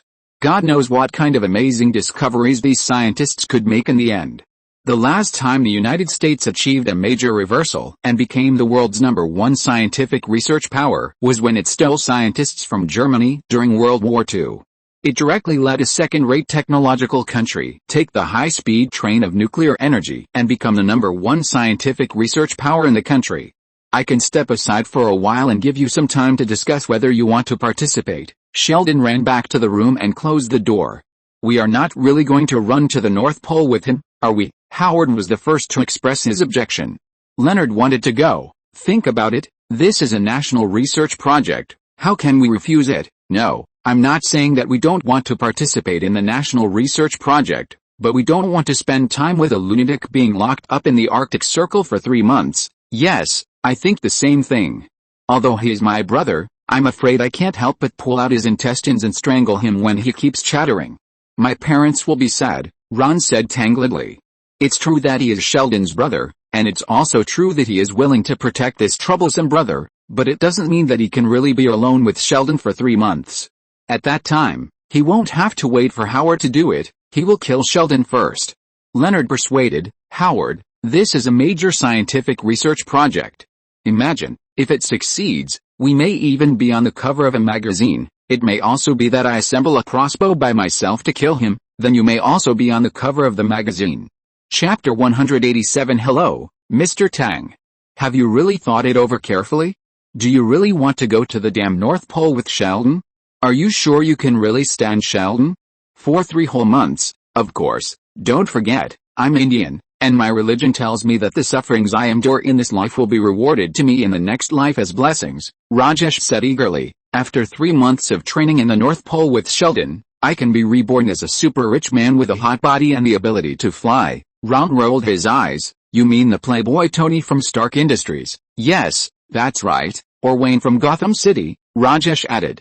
Gentlemen, have you made a decision? Sheldon asked as he walked out of the inner room. I'm in, X2. I'll join in too. The 3 friends reached an agreement, and finally, everyone turned their eyes to Ron. Ron spread his hands helplessly. Why are you looking at me? I'm not a necessary member of the scientific expedition team. They can easily find someone else to take my place as a protector. It's not a particularly important discovery. There's no need for me to go along, unless you find a large frozen robot under the Arctic ice that can transform into a tank. Oh, Ron. Leonard sighed and tried to persuade him that if Ron came along on this trip, Sheldon might be able to restrain himself a little. Of course, Sheldon also hoped so, but his reason was more because he had been with Ron for a long time, enough for him to get used to the protection of such a strong brother. Don't be like this, Sheldon. Ron shrugged his shoulders. Don't look at me like that, you've grown up. You don't want me to protect you like when you were a child, right? Unless you admit that you're still a child who hasn't been weaned. I'm not. I can take care of myself without you, Sheldon pouted angrily. Yes, that's it, let's make a deal. I wish you a safe journey. Ron patted Sheldon's shoulder with satisfaction and walked out of the apartment. Don't tell Mom, come on, big boy. For some reason, Sheldon looked at Ron's leaving figure and felt as if he had been tricked again. In the house, Rajesh was still asking when they would leave so that he could go home and pack his luggage. Sheldon came to his senses. Friendly reminder, since I am the captain of our expedition team, according to the regulations, you should first say report, Captain, don't do it again. Howard took advantage of Sheldon's turn and made a move to string a crossbow and shoot Sheldon to death with one arrow. Ron had already driven to the airport as if he was taking a walk. He didn't bring anything except his wallet and ID. He planned to take a spontaneous trip and take a good vacation. On the way, he also used his mobile phone to check places suitable for single men to vacation.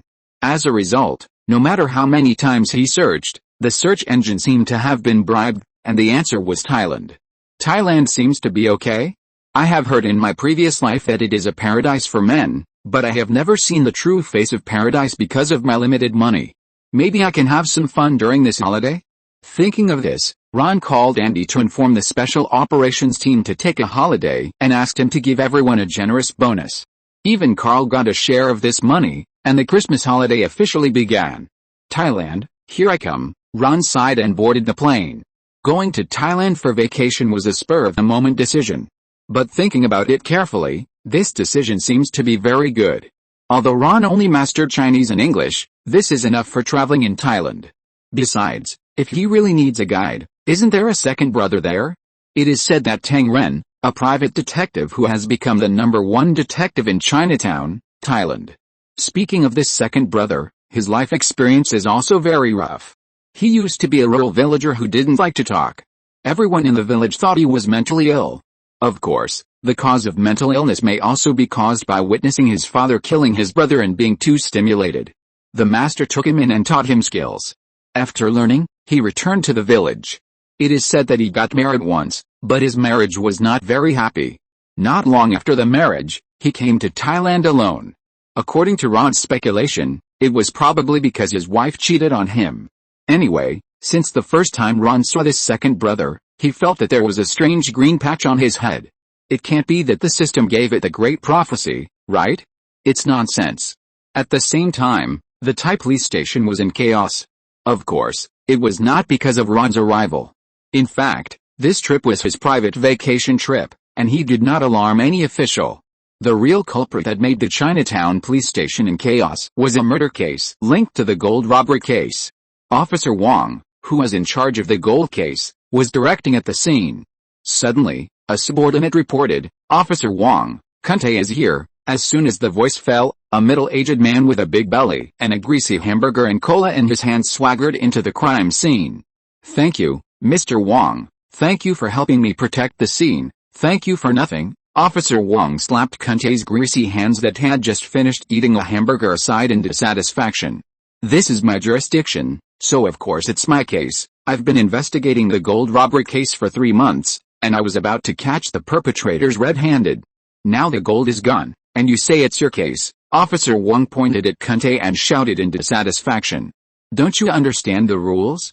Whoever's on the territory is responsible for the case," Kunte shouted back, not willing to be outdone, and the food residue in his mouth sprayed out Officer Wong's face.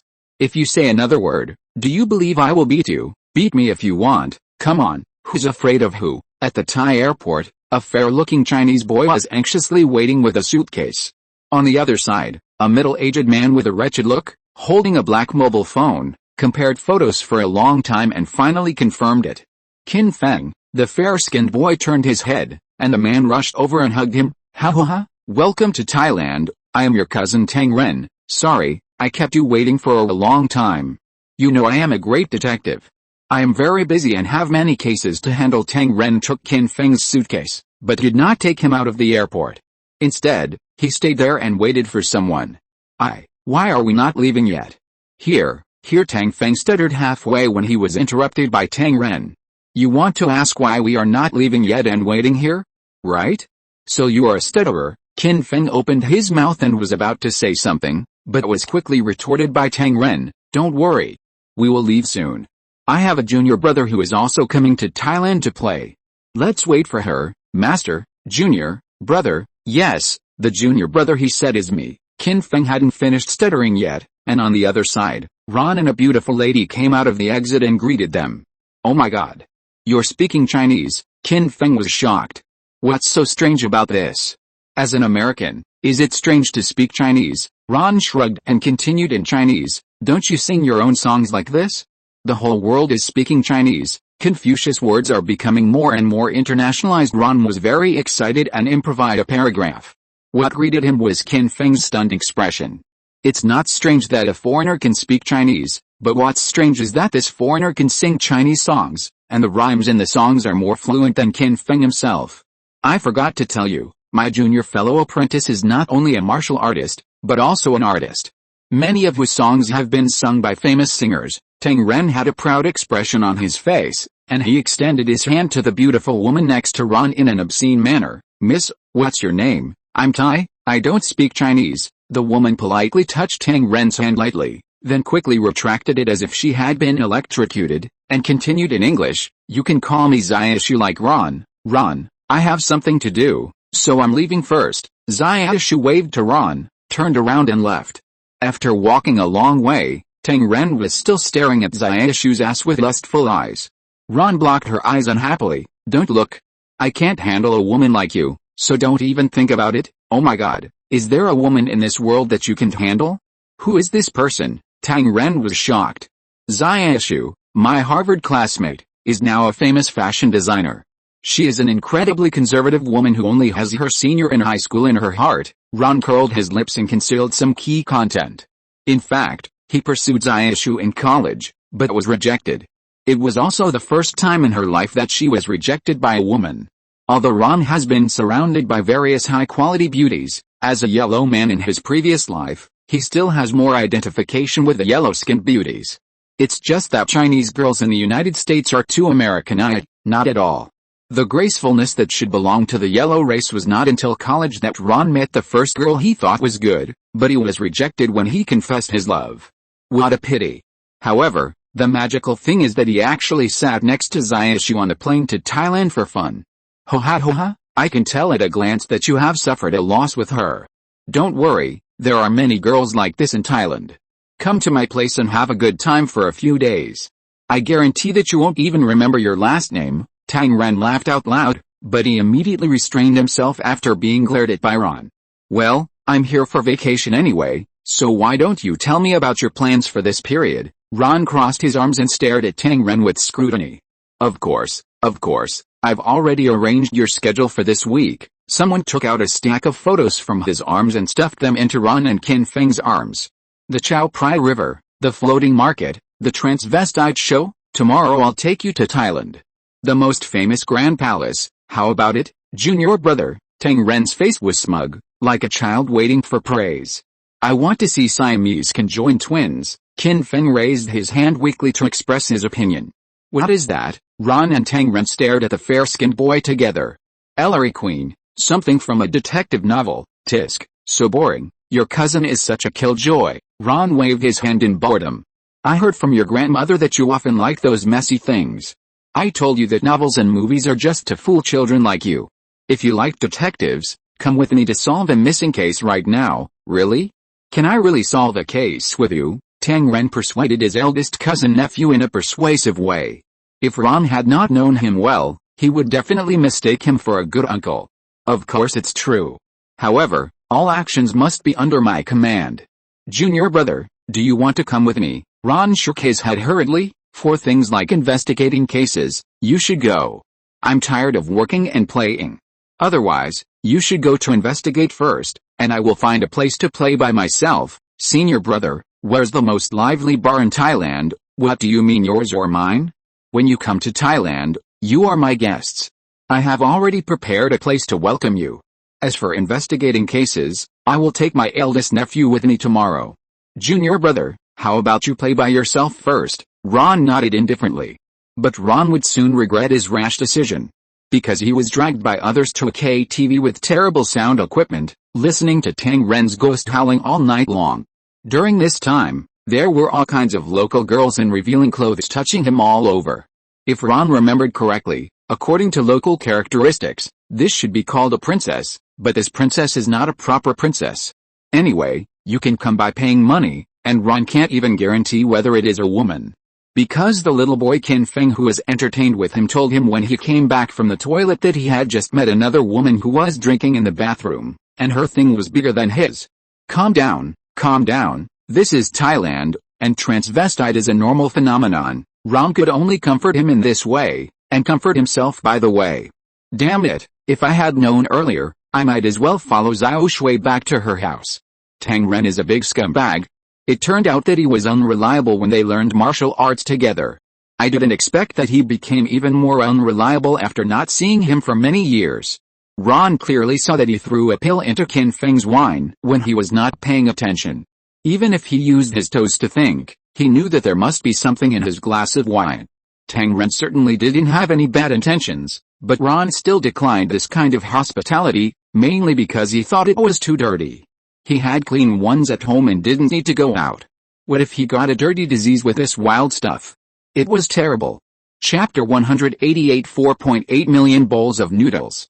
You, Tai Feng kept saying you for a long time, and Ron became anxious, so he asked directly for him, are you going to ask me why I have such an unreliable senior brother? Right, Tai Feng nodded, and Ron turned around, leaning against the railing and looking at the old house where Tang Ren's mumbling sound came from. Tang Ren has a high talent for martial arts. This is not what I said, but what our master said, Justin, of course, if he changed his name to Feng Yuxiu, and his limbs were of uneven length. Ron patted Tai Feng on the shoulder. Go to sleep for a while, kid, I wish you a good dream. After that, Ron turned and left. Tai Feng was confused by his incoherent words. Don't you come back and sleep with me? Of course not. Ron curled his lips. I don't want to live in this kind of shabby house. I'm not without money. I can live in a 5-star hotel. By the way, don't forget to tell him that he doesn't have to wait for me for breakfast. I'll go find some fun myself, and you guys can investigate the case by yourselves. Okay, Tai Feng stammered, and Ron had already disappeared into the night. Ron, who left Tang Ren's old house, didn't walk far, but directly found a nearby hotel to stay in. From the window of the hotel room, he could just see the situation of Tang Ren's house. Do you really think Ron came to Thailand just to have fun? In fact, it was originally like this, but he had calculated everything, but he didn't expect to encounter the plot of Detective Chinatown. What should he say? It's simply God sending money to spend. Although he has been reborn for a long time, he still clearly remembers that the gold stolen by the 5 people was as much as 100 kilograms. According to the current price, gold has been fluctuating around $1,000 per ounce. 1 ounce is about 28 grams, that is, 1 gram of gold is equal to $36, which is about 280 RMB per gram. 100 kilograms of gold is about $3.6 million, which is about 24 million RMB. It doesn't sound like much, right? But don't forget, this was 2009. Prices were not as exaggerated as they were later. In this era, Ron's favorite noodle soup in his previous life only cost 5 yuan per bowl with meat. In other words, 100 kilograms of gold can be used to eat 4.8 million bowls of noodles, and by 2021, before Ron crossed over, the price of noodles had risen to a crazy 16 yuan, 24 million became 76.8 million. In 12 years, prices have more than tripled. Even gold, which is known as the most resistant to inflation, is only 481 yuan per gram in 2021, less than doubled. In other words, the increase in gold has not been able to outperform the noodles at the door of Ron's previous life. It's a pity that noodles can't be stored permanently and don't have the properties of general equivalence. Otherwise, Ron would have wanted to buy millions of bowls of noodles and store them in a safe as a value-preserving investment. Ron's original intention was of course to go on vacation, but it was also a good idea to make a considerable amount of extra money while on vacation. The gold was robbed by the 5 fools, and he had nothing to do with it. His behavior was at most a robbery. Can you call it robbery if you robbed the robbers? Definitely not. No, I didn't rob it. I picked it up by accident. Yes, that's right, that's it. Even if teacher Lu Oxiang came, I would have picked it up. As for why he didn't get the gold first, Ron didn't know where the gold was. When I watched the movie, I just watched it for the funny reasoning and analysis. I didn't listen to any reasoning and analysis. There was no choice but to follow the plot. Anyway, there was plenty of time. At most, I could follow it for a few more days. Thinking of this, Ron lay on the bed and fell asleep. The next day, the two were very bored. Seeing that they were always looking for the dog, Ron stopped following them and went to the Grand Palace alone. If he had followed Tang Ren, who was a jerk, who knows when he would have the chance to visit the Grand Palace. Ron remembered that Tai Feng had not had time to visit the Grand Palace until the end of the first movie. It must be said that the Royal Palace in Thailand is indeed quite luxurious. Of course, this is only relative to Southeast Asia. In terms of artistry and momentum, it is simply incomparable to the Forbidden City, and it is not even worthy of carrying shoes for the Forbidden City. The only thing worth mentioning is that Tang Ren's landlord is really pretty. In the morning, when Tang Ren peeked at her bathing, it was Tai Feng who took the blame.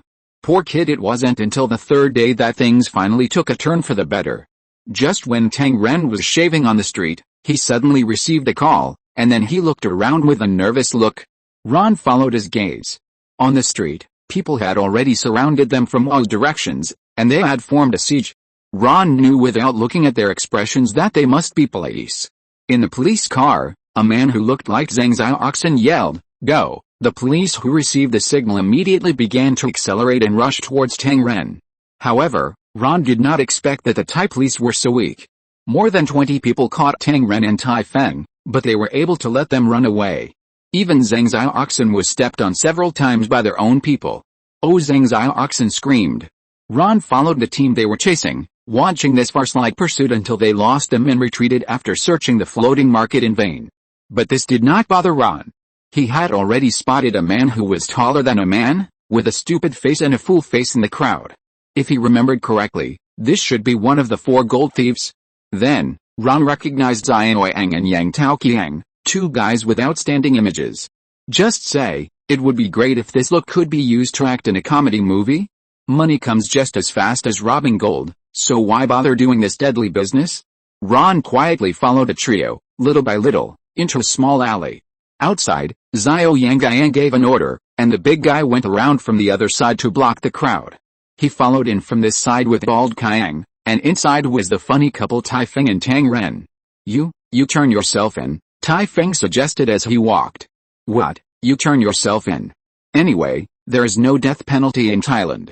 You can just serve a few decades in prison and you'll be out." Listen to what you're saying, are you talking human words?" Tang Ren chased Tai Feng dissatisfiedly. "Just serve a few decades in prison?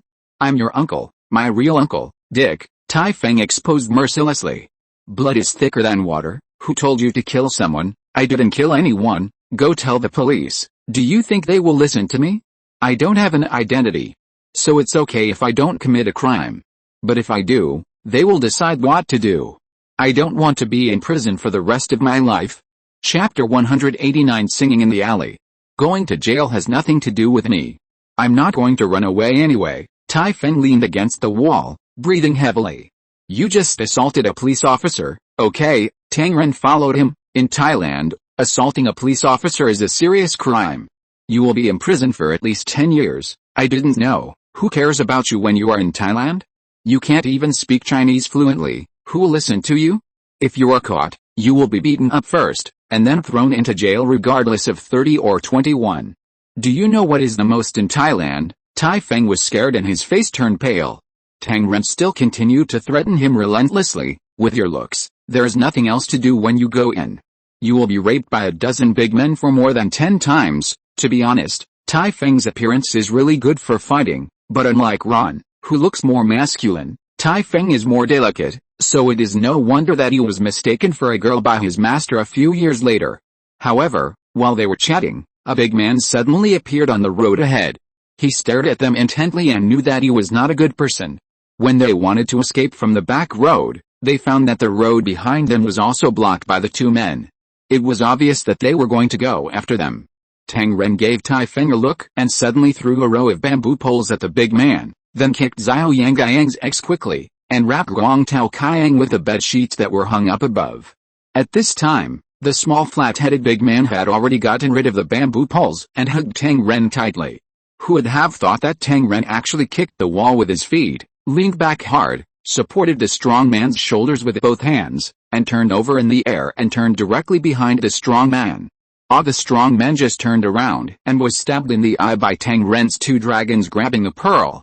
He cried out in pain. Tang Ren immediately continued to attack.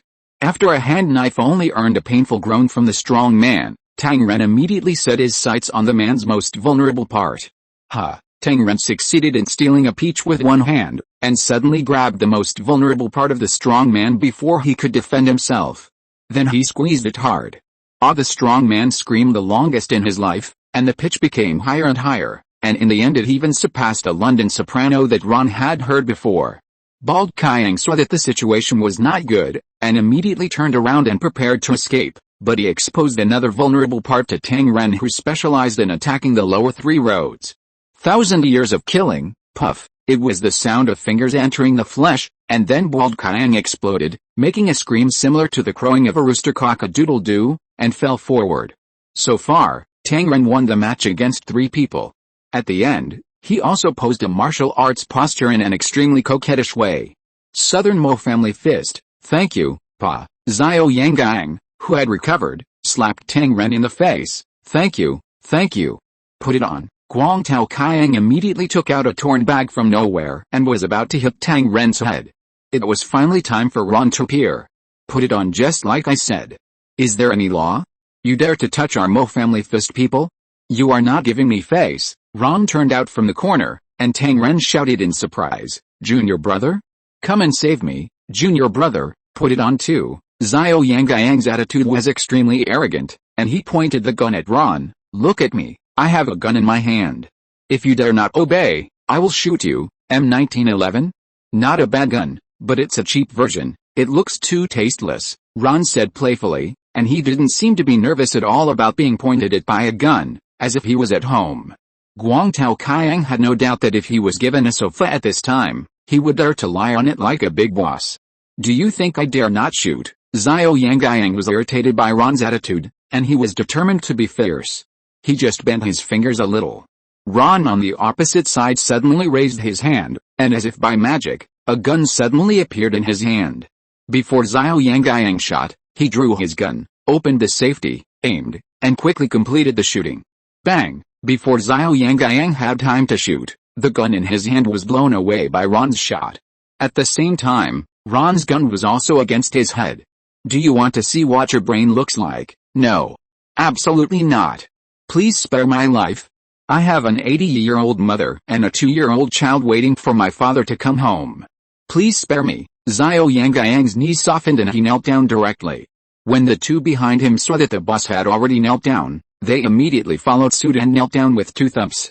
You dared to hit me in the face just now? You almost disfigured my handsome face. How are you going to deal with it? Tell me. Tang Ren was relentless and took the opportunity to retaliate. Junior brother, they actually dared to hit you. Handsome senior brother, how do you think we should deal with them? Can you sing? Ron tapped Xiao Yangyang's head with his gun. Xiao Yangyang looked up aggrievedly. I can only sing Chinese songs, not English. Sing me a song. My name is Xiao Shenyuang. Ron was in a playful mood. My name is Xiao Shenyuang, and my stage name is also Xiao Shenyuang. Shen is the Shen of Shenyuang, and Yang is the Yang of Shenyuang. After singing the song, Ron nodded with satisfaction. Not bad, it was indeed the original taste. You sang well, you can go now, come on, next one. Wait. Junior brother, are you letting them go now? Tang Ren retorted dissatisfiedly. I won't let them go, or you will. Ron rolled his eyes, and Tang Ren immediately retreated to the back, not daring to speak. Xiao Yangyang still had some sense of responsibility as a boss, and did not leave directly, but walked to the back and watched the performance of his subordinates. Then the big guy took advantage of his physical advantage and squeezed in front of Ron. Brother, I can sing this song too, listen to me sing it for you. Ron looked at his face, without any familiar feeling, and shook his head. Forget about your words, your voice is not good, just go. The big guy stepped back, revealing Bald Kaiang behind him. Ron still had a good impression of the star with the same face as this guy, and his attitude towards him was also much better. You are not allowed to cut down trees indiscriminately in the future, do you know? In order to prevent the children from learning bad things from you. Come on, the ground is cold, stand up and sing. What song can you sing? I can imitate Jackie Chun. If you don't believe me, I will sing Ice Rain for you. Bald Kayang opened his mouth and sang, and Ron quickly stopped. Ice Rain is sung by Andy Law. Will the king ask me to patrol the mountain? After getting Bald Kayang's nod in response, Ron pulled Tang Ren to the front. Come on, sing for my senior brother. If you're listening to this novel on a channel other than Fanfic World, it means they downloaded and uploaded it without effort. We cordially invite you to visit our channel, Mundo Fanfic Novelis. There you'll find the original version of this story and you can explore many other novels of various genres. We're waiting for you to immerse yourself in a world of incredible novels. Chapter 190 Ron's Plan.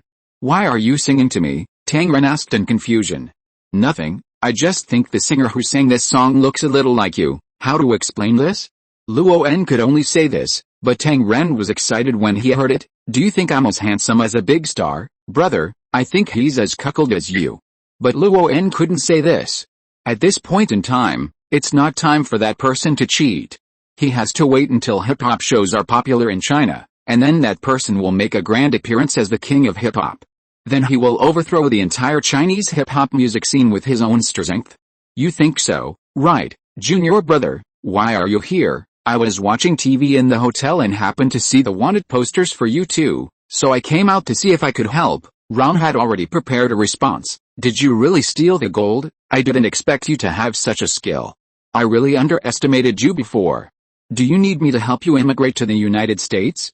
It only takes $2 million, and I can arrange investment immigration for you. I didn't steal the gold.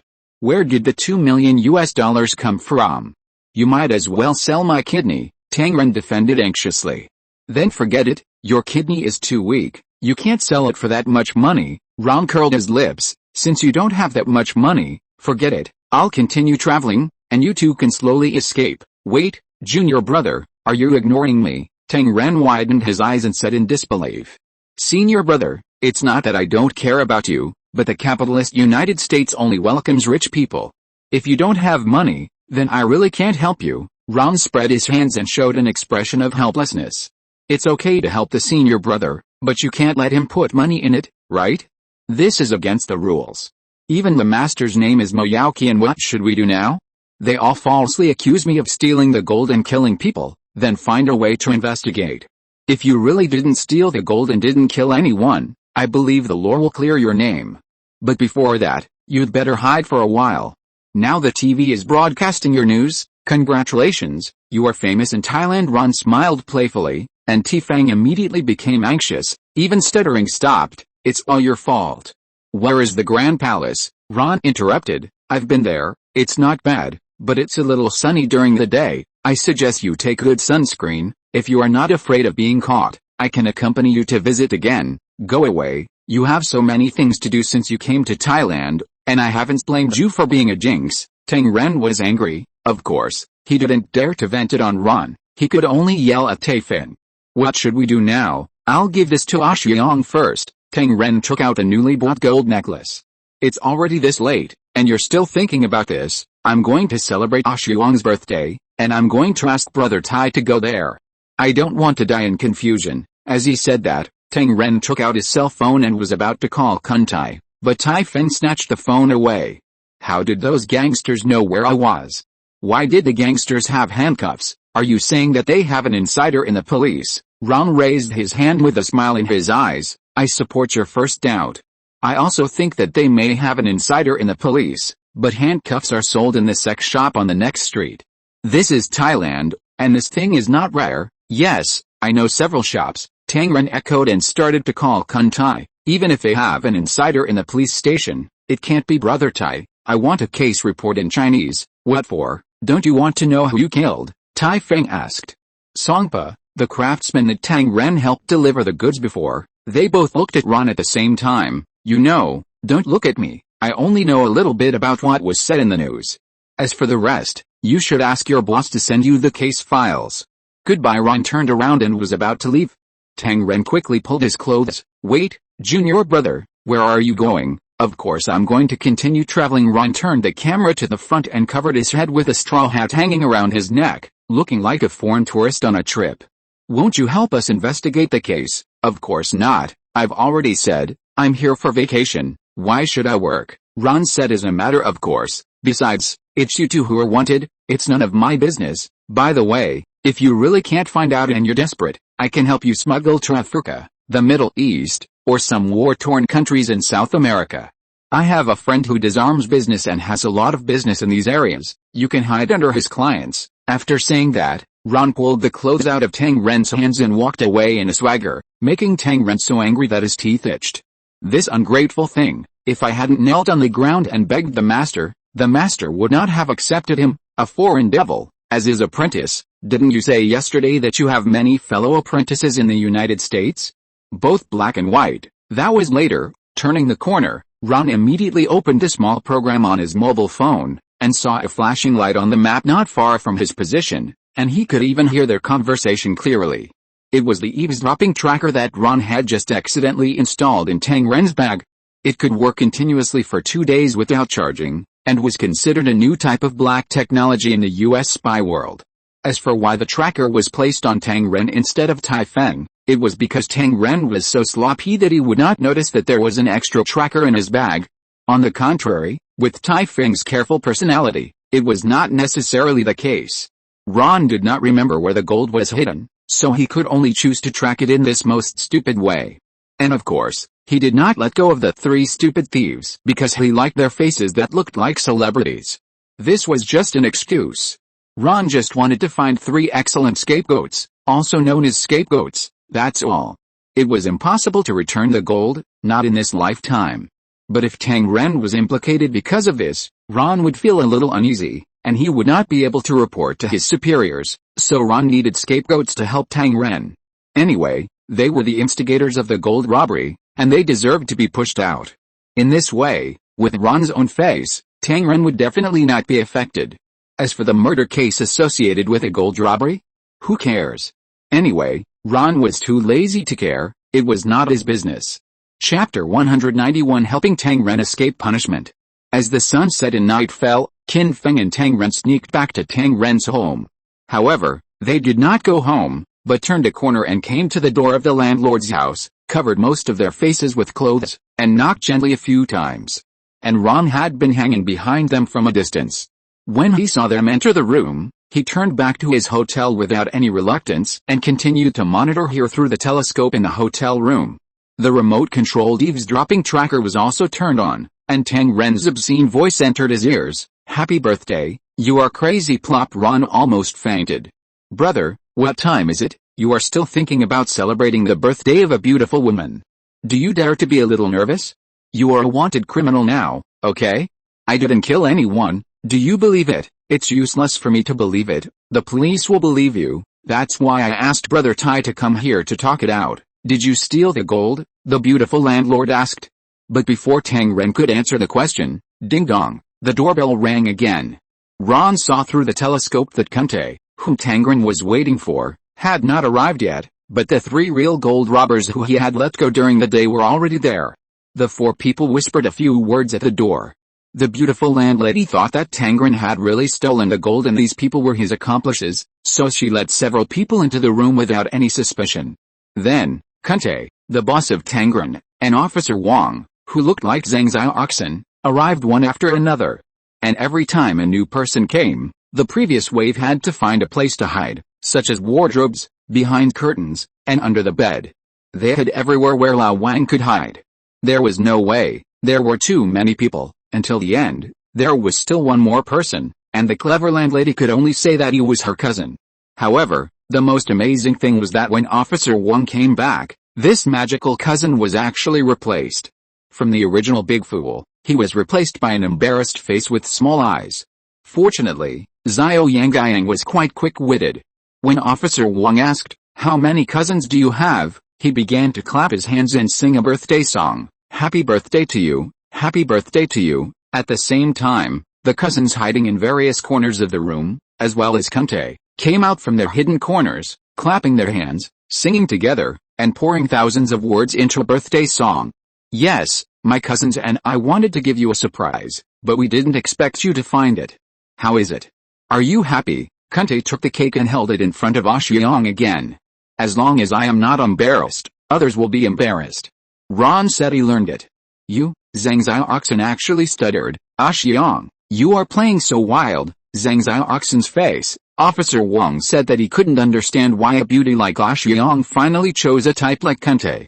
But Ron gained a very useful piece of information, that is, when he was observing through the telescope, he clearly saw Tang Ren and the other person hiding in the closet. But when Officer Wang's men went to search the closet, they shook their heads at him as if they didn't see it. Interesting, Ron held his chin and smiled playfully. He finally found a glimmer of hope in his long-lost memory.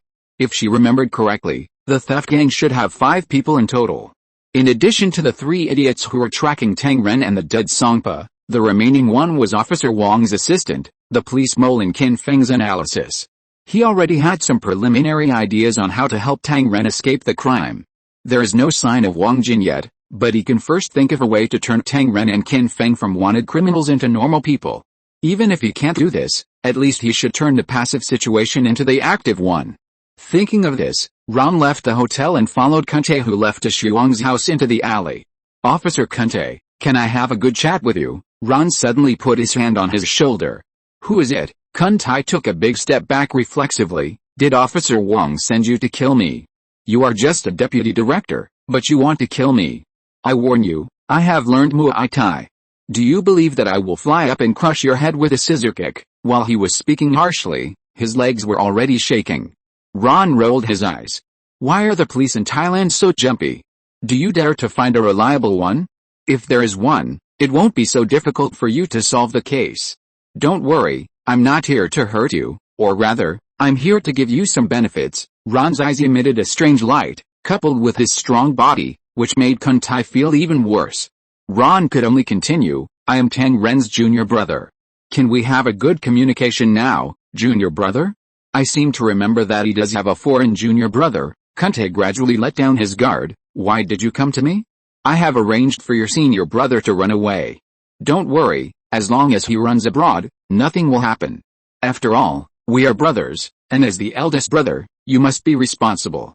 Your senior brother, I will ask someone to take good care of him outside, but my junior brother didn't kill anyone, let alone steal gold, so I don't think he has any need to run away. I know, with his personality, you said you cheated children's pocket money, I believe it, but killing people?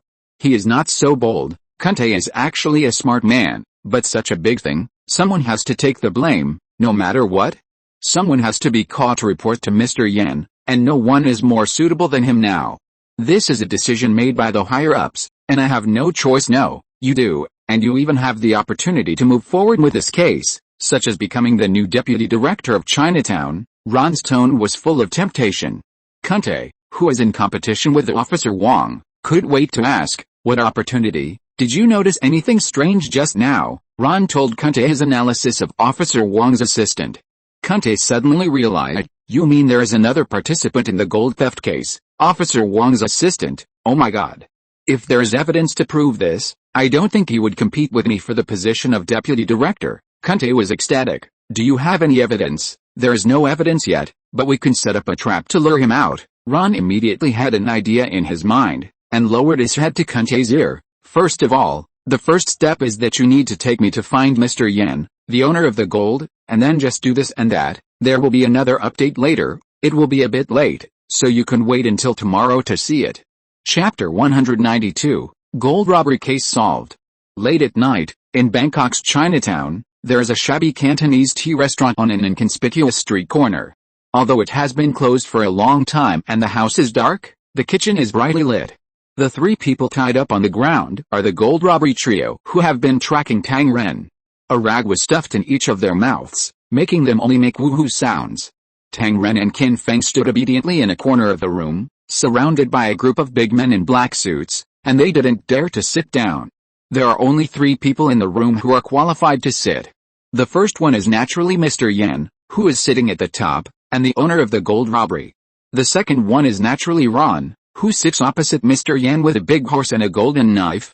Even if he is glared at by her bodyguards, he does not change his leisurely and comfortable comfort. The last one is not Kunte, but Kunte's immediate boss, the chief of the Chinatown Police Department.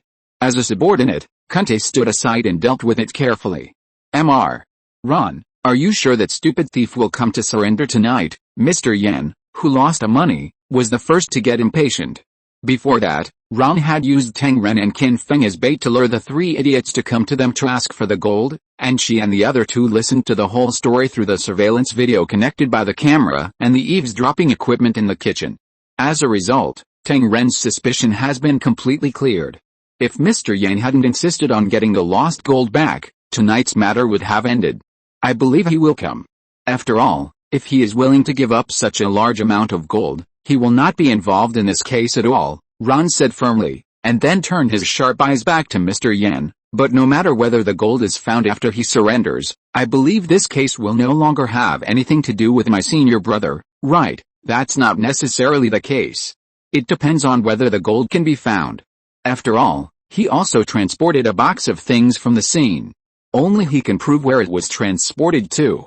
Was it embezzled by her?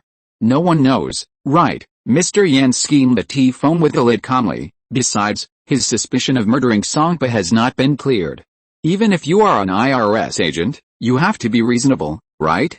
Can the U.S. Internal Revenue Service still control Thailand? Haha, of course not, Ron laughed, but if I remember correctly, Mr. Yan also has some business in the United States. I don't mean anything else by saying this. I just want to tell you that as a tax officer, I have the obligation to check the tax situation of each company at any time. If I accidentally stayed in Mr. Yan's store for a while longer, please bear with me. After all, it is my duty. According to U.S. law, all companies operating in the United States must pay taxes to the United States. This is called the Territorial Tax Management Law. It is the same not only in the United States, but also in many other countries. This is also Ron's biggest trump card. Ron's official status made him feel constrained when doing things in Thailand. If he was not careful, it would become an international dispute and become evidence of a superpower pointing fingers at a small country in Southeast Asia. Although this superpower has done this a lot, Ron is not going to violate this taboo. If it were in the United States, Ron would have driven an armored vehicle to the door long ago. But it does not mean that Ron has no countermeasures. Mr. Yan's business in the United States is the best hostage. No company can withstand the tax department's door-to-door inspection every few days.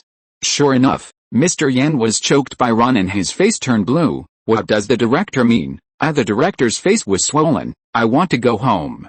You guys are fighting each other. Don't bring me along, okay? Don't worry, he got himself suspected of murder, so let him find clues and exonerate himself. As for the gold, he didn't steal it, so don't bother him anymore. As soon as Ron finished speaking, Tang Ren immediately hugged Qin Feng's neck and raised his hand. Yes, that's right. We must investigate it to the end and find the real murderer. Right? Old Qin, Ron clearly saw Tang Ren using his hands to pry Qin Feng's head and nod. So this is where the prying comes from? Just at this time, the mobile phone on the table rang. Ron ignored him, but took out the rag from Xiao Yangyang's mouth and patted his face. What should I say later? Do you know? I know. I'll say that the gold has been found, but the two of them want to take it all for themselves. Xiao Yangyang nodded frantically. Ron almost tortured him crazy just now. First, he was tied to a bench, and then wet tissues were placed on his face. He could still breathe, but he felt like he couldn't breathe, and the feeling was getting worse. Finally, he was about to suffocate. That's good, Ron patted his head approvingly, stuffed the bug into his collar, and put the phone back in his hand. Go and get the people. Where are they? Voices began to come back from the bug. They are discussing how to divide the gold in there? Boss, hurry up, they want to keep it all. Damn it, it was obviously me who provided the clues to the gold shop, and I tried to delay the time for the car that Noel team came over. Do you know how much risk I took? The angry voice of Assistant Officer Wang came from the bug, and Mr. Yan glared at the director with an unfriendly look. Look at the men you brought. And Quintile's face became more and more proud. There were only two people who were qualified to run for deputy director, and now his position was almost set in stone. The assistant was immediately brought in by Xiao Yangyang, but just after entering the door, before he could find out what was wrong, he was ambushed by both sides. Okay, the big man in black directly pressed him to the ground. Tang Ren showed a happy face, and his suspicion was finally cleared. Okay, including the dead Songpa, all 5 murderers of the gold robbery case are here. You can slowly interrogate where they hid the gold. Ron stood up and stretched. Although he didn't exercise much today, he still felt a little tired. Now was the moment for him to enjoy the fruits of victory.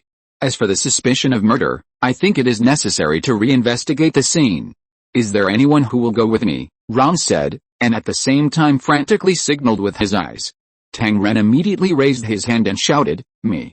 I want to go too. The dirty water splashed on me, I must wash it off with my own hands. Don't you think so?" Lao Qin, Qin Feng was stunned for a moment and nodded quickly. Yes, we want to go together too. Ron didn't know how to find the gold, but Qin Feng's brain was enough. Now it was time to witness a miracle. Chapter 193 Gold in Hand. Songpa Sculpture Workshop, a plain place named after its owner, mainly sells Buddha sculptures, but it is the first scene of this murder. I don't know if it's a psychological reason. There are Buddha statues everywhere in the sculpture room, but there is no sense of peace, only more gloom. The airflow is scattered and never returns. This is simply a haunted house. What are you doing? Hurry up, it's not suitable to stay here for a long time. Tang Ren took out a dragon-seeking ruler at some point, and the police chief who came with him rolled his eyes. His 2 men are all weird.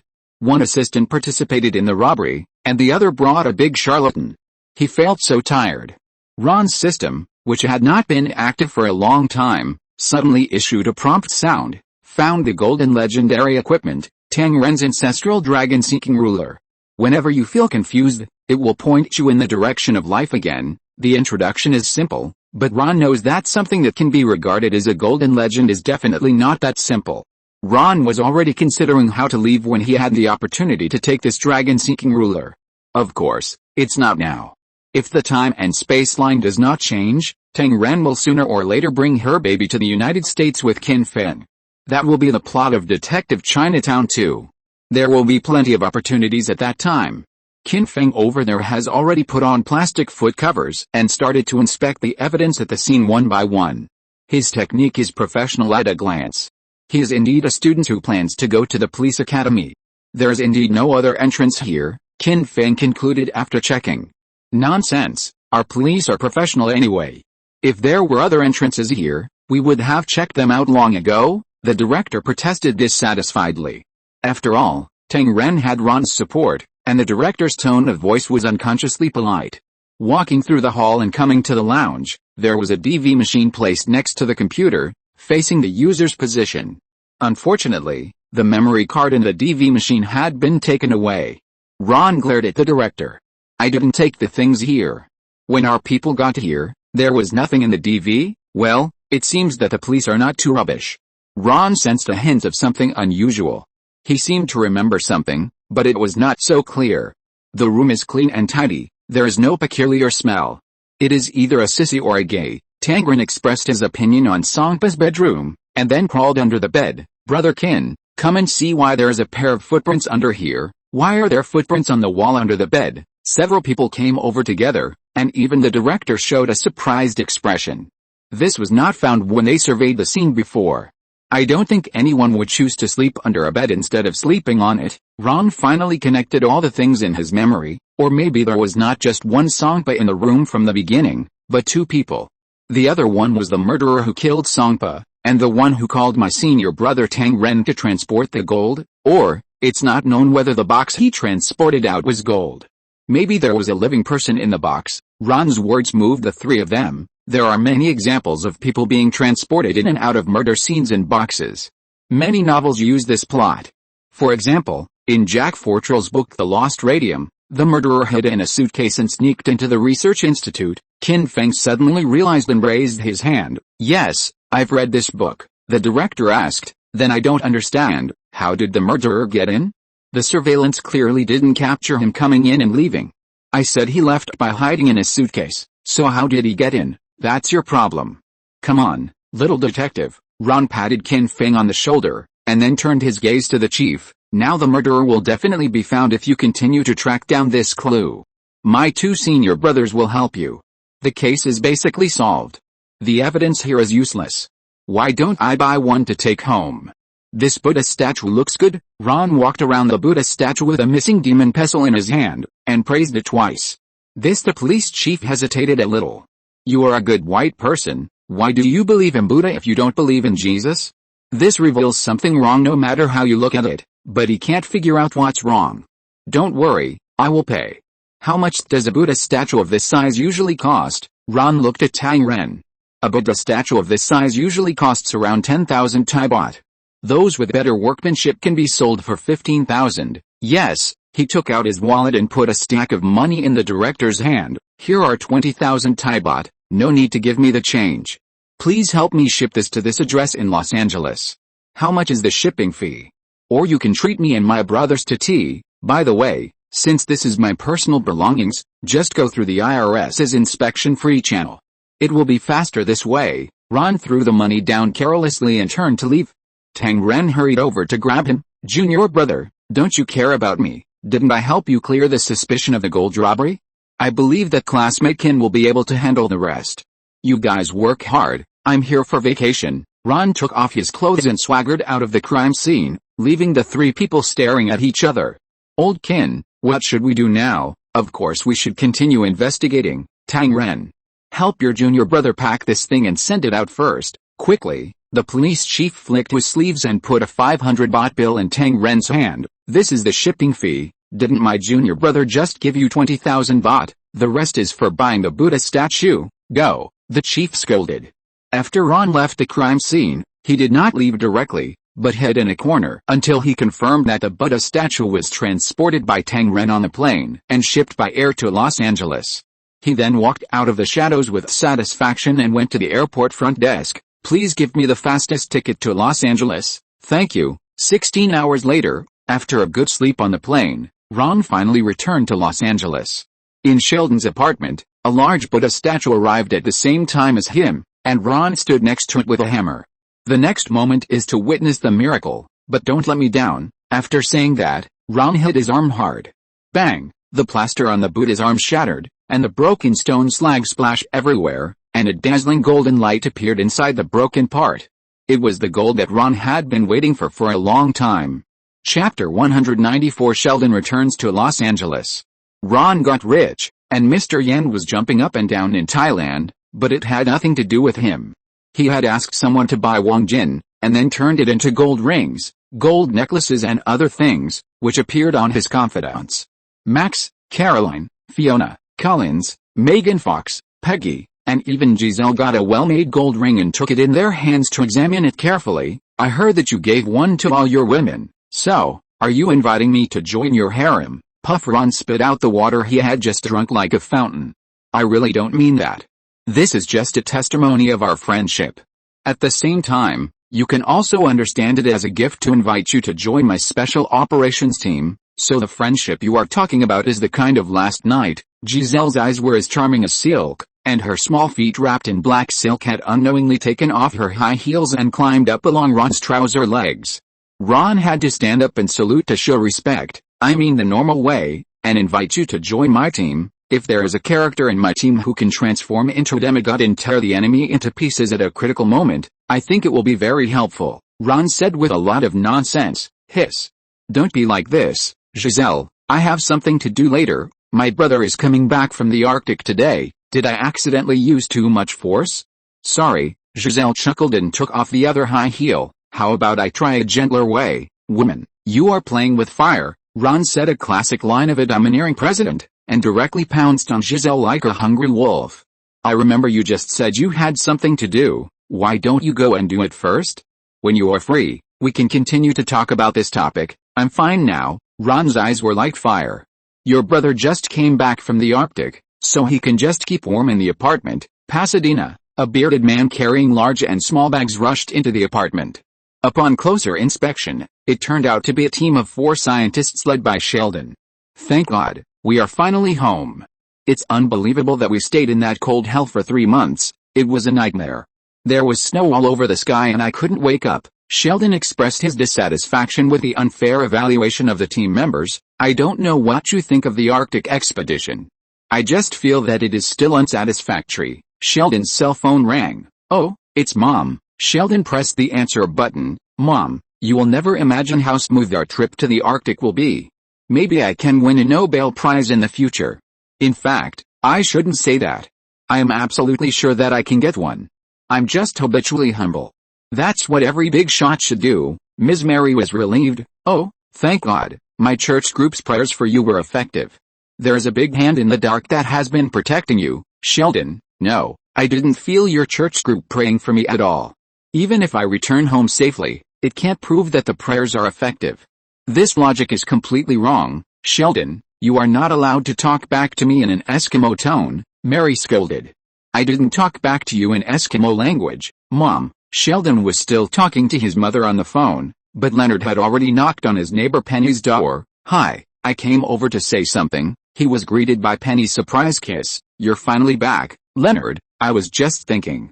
"Forget it, it doesn't matter." Leonard kissed her again, and carried Penny into the house, closing the door with his foot.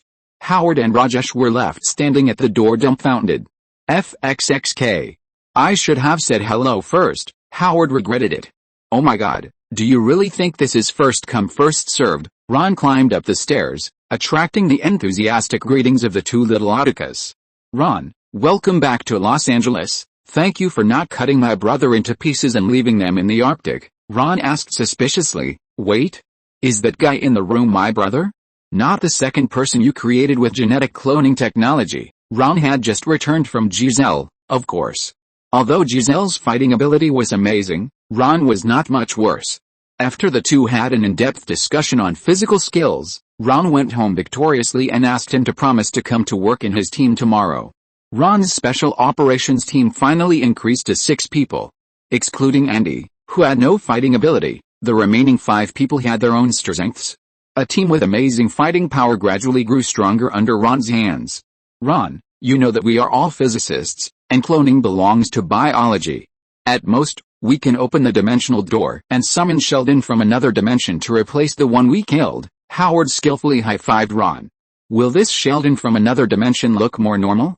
At least he won't poop on time every day and write a diary to record their shapes and smells." Rajesh shook his head. "Impossible, forget it. I'd rather have the original one." Ron pouted and walked into the house.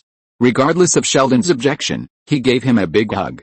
Sheldon broke away from Ron's hug and said to the other 2 bearded geeks, "When I publish our discovery, I will definitely not forget your efforts." "Great, thank you." They said this, but the 2 of them didn't show any gratitude. "However, due to space limitations, I can't mention you in my Nobel Prize acceptance speech. But when I write a biography, I will mention you in the footnotes, or give you a copy of my autographed biography." Ron finally confirmed that his dear and selfish brother Sheldon was not replaced by these scientists. He still had the familiar taste and familiar formula. "We must tell him," Rajesh roared at Howard when Sheldon turned around. "Tell me what?" Sheldon turned his head.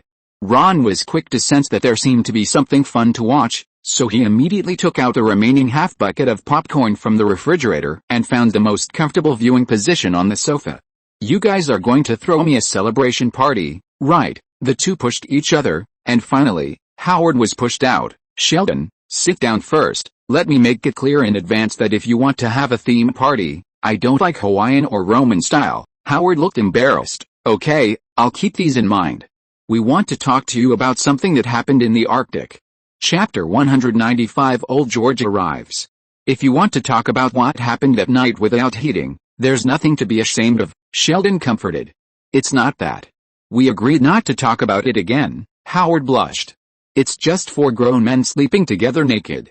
This is just to prevent a sudden drop in body temperature." "My God, are you really that wild?" Ron opened his mouth in surprise. "There are many other ways to prevent a sudden drop in body temperature, such as making a pile of firewood." "Come on, we are in the Arctic. Where can we get firewood?" Howard waved his arms in panic. "I guess you must have a lot of wooden furniture in your house, such as beds and so on. If you make a simple air guide device, I believe it will not be difficult for you. It should be no problem to deal with it for a night. You don't have to sleep on a bed. The same is true for a mattress. In fact, I sleep on a mattress at home in Texas." The 4 people's mouths opened into an O shape at the same time. "So there is such a way? Why didn't I think of it? Actually, it's not bad. I think this kind of activity promotes our relationship very well," Rajesh said. Ron was surprised at first, but he didn't say anything after thinking about the fact that he came from a country like India. In that magical country, Ron would not be surprised no matter what magical things happened. However, Howard's next words opened Sheldon's eyes. Well, in fact, the data detected by your instrument is not evidence of magnetic monopole, but the static electricity of the electric toothbrush. We kept switching on and off, switching on and off. Listen, Ron, they dared to tamper with my experiment. Sheldon sat up angrily. It's understandable, my dear brother. Ron nodded to show that he understood their approach. I think they must have done this to avoid killing you. God knows how difficult people like you are. You don't know how much willpower I have to bear to not drag you to death behind the master's pickup truck after being brothers with you for more than 20 years. Sheldon felt deeply deceived. Does Leonard know? He is my best friend. He must not know. Well, in fact, this is his idea. Oh, of course it was Leonard. He made the experimental plan. Sheldon suddenly realized. Sheldon is a theoretical physicist, and Leonard is an experimental physicist. The experiment was of course designed by Leonard. Sheldon went out angrily to find trouble with Leonard. Ron wanted to go with him and continue watching the show, but his cell phone rang. It turned out to be a call from old George. Ron had to give up watching Sheldon questioning Leonard and answered the phone. George, have you finally remembered that you have a second son who is not dead? You almost never call me. Why should I call the little bastard who always hid wine from me when we were kids? Please, it's for your health. Think about it, if you continue to drink that much every day, plus you are obese, you will die of a heart attack sooner or later. I just want you to exercise more with me, okay? Old George sighed. Compared with the other two sons who made him worry, this son was a little more reliable. Can you pick me up at the airport? I just arrived in Los Angeles. You arrived in Los Angeles? Ron was a little surprised. You weren't chased to sleep in the living room by your mother again, were you? What did you do this time? Flirting with the waitress in the restaurant, ahem. Old George almost choked to death on his own spit. I'll say it again, it's the girl who wanted the phone number of the kid on my team. There's really nothing between her and me. Your mother is overly sensitive. Well, whatever you say is fine. Ron decided not to argue with his father. Nothing happened anyway. Maybe it was just as George said, or maybe it was nipped in the bud. Anyway, his family was fine. Thank God. I came here mainly to see the kid from the Tosi family. He's old enough to go to college, and my team just needs an excellent winger. I've seen his game videos. He's a good prospect. Ron remembered that Colin seemed to have mentioned this not long ago. SJ made a highlight collection of Mike's game videos and sent it to various universities. It seems that George also received a copy. Before Christmas, Mr. Tosi told Ron that he hoped Ron would have time to bring Mike to Texas to show George. He hoped that Mike would have the opportunity to play for his hometown team. Unexpectedly, before Ron arranged the time, George came by himself, and he looked very anxious. Okay, wait for me for an hour, I'll be there soon. This is indeed understandable. The University of Texas Longhorns now has the best quarterback and running back in the Big 12 division, and the defense is also the best in the league. But they have the most frail wingers. Well, the word frail may be a bit exaggerated, but the guys who are now the main players are definitely not strong, and Mike can be said to be the best gift for the Longhorns. Big Mike is really powerful, but he is also very fragile mentally. It may be because of his upbringing that he is a little sensitive, but he is indeed a good protector, Ron said while helping George put his luggage into the trunk. It doesn't matter. He will become stronger in the process of training with his teammates. Iron-blooded and united have always been the tradition of the Longhorns. You told me that the tradition of the team that was beaten to tears by me is iron-blooded. Ron couldn't stand George's pretense and immediately broke the stage. Who told you to go to Harvard to play basketball? George said dissatisfiedly. I am the son of a football coach, but I actually went to another team and turned around to beat my father's team. Do you know how my colleagues in the coaching circle think of me? There are 4 children in the Cooper family. The eldest, George, started thinking about making money before finishing high school. He didn't care about his studies, let alone football. Everyone knows what kind of character little Sheldon is. Letting him go to the court is no different from throwing a little lamb in front of a hungry lion.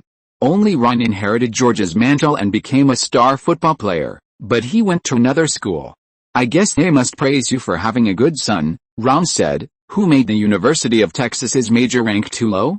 I can't ignore my studies just to play basketball, but you obviously did a job like an agent after graduation.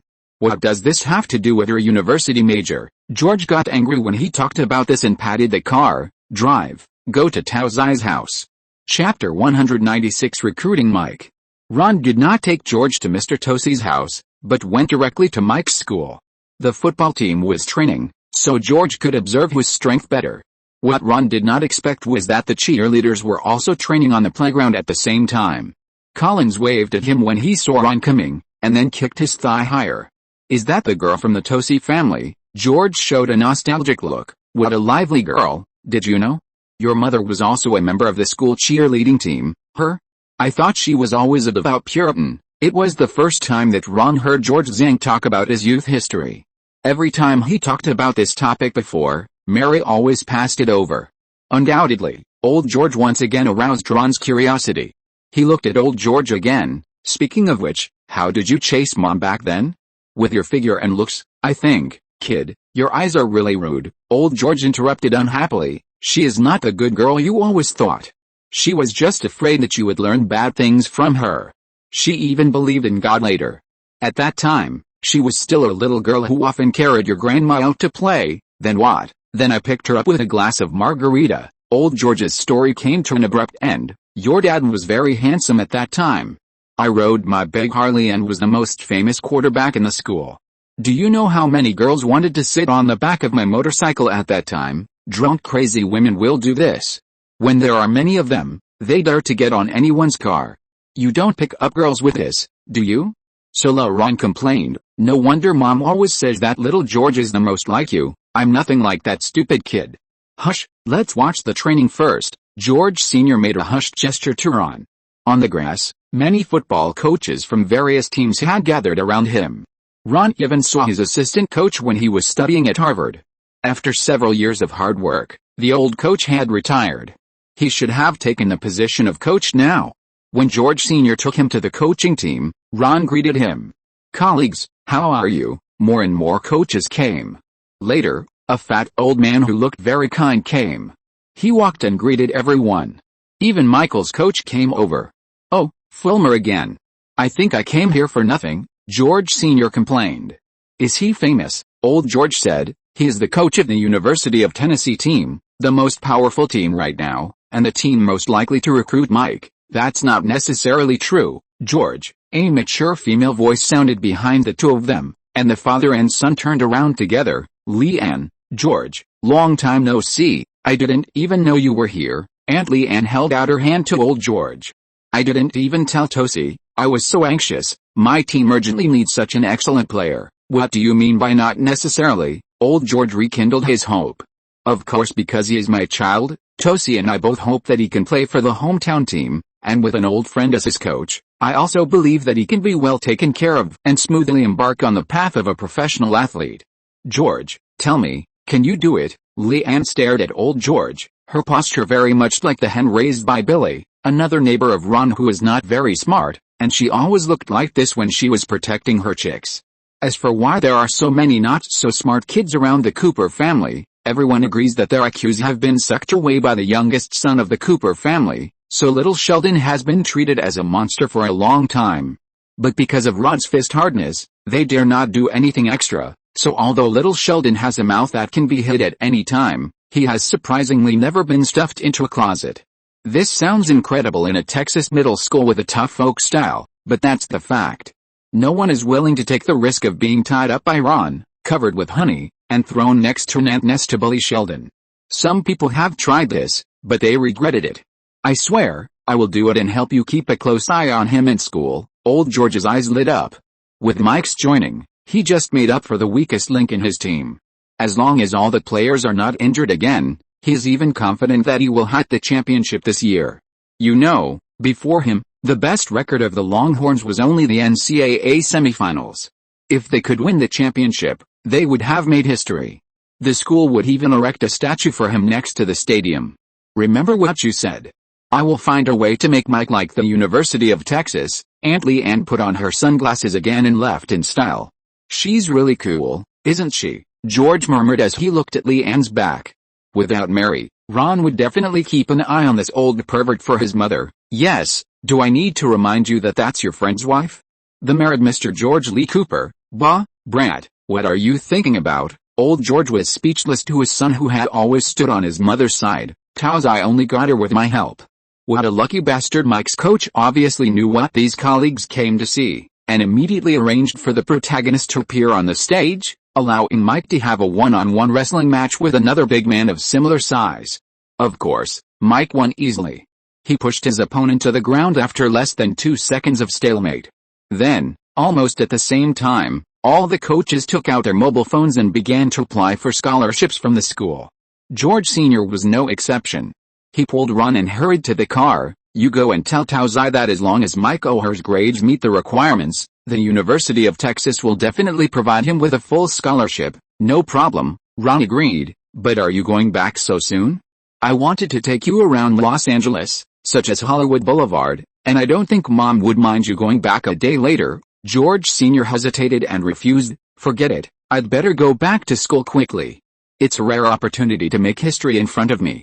I don't want to lose it easily." Compared to going shopping with Ron and admiring the prosperity of Los Angeles, George Sr. prefers to be carried up to participate in the championship parade.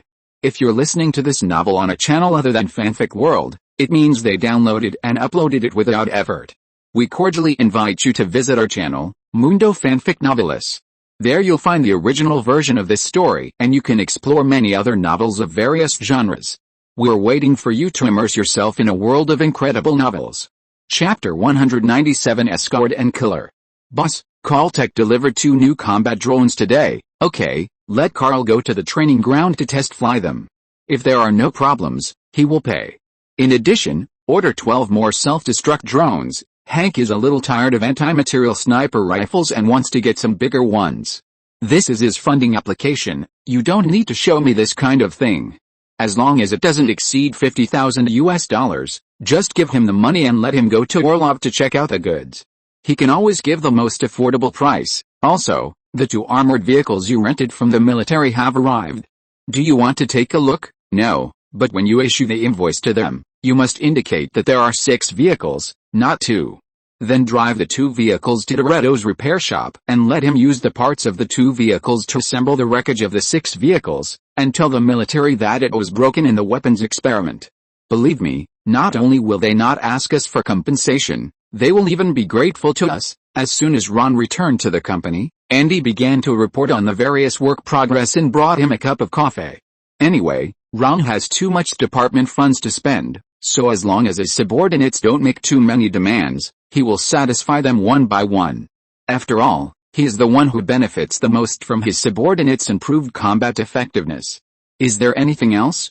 If not, I think I need to take a short break. Ron took out a pillow from under his desk and scratched the chair with his hand, turning it into a recliner. As everyone knows, Ron has always had a rich nightlife, so it is common for him to catch up on sleep in the office during the day. Okay, there's one last thing. Andy took out the last file from a pile of files. The FBI and CIA are going to hand over an important witness at the Mexican border. I hope you can come with us to protect the safety of this witness. Andy put the file on the table. It is reported that someone has issued a bounty for the head of this witness to multiple killer organizations. Ron picked up the file curiously. What important witness is this? Could he just have evidence that Mexico has weapons of mass destruction? According to reliable sources, he is a member of Al-Qaeda and has information about where he's hiding. No wonder the CIA is so concerned about this certification. Ron understood. Since the 9/11 incident has always been a major concern for the United States, and the terrorist organization he led is also the main target of the U.S. military. But is, after all, an elite talent who has been trained in the United States. He is too familiar with the U.S. military's style of doing things, so that even after so long after the 9/11 incident, the U.S. military still failed to arrest. Well, after such a long break, maybe it's time to go out for a walk. Tell them that I've accepted this mission.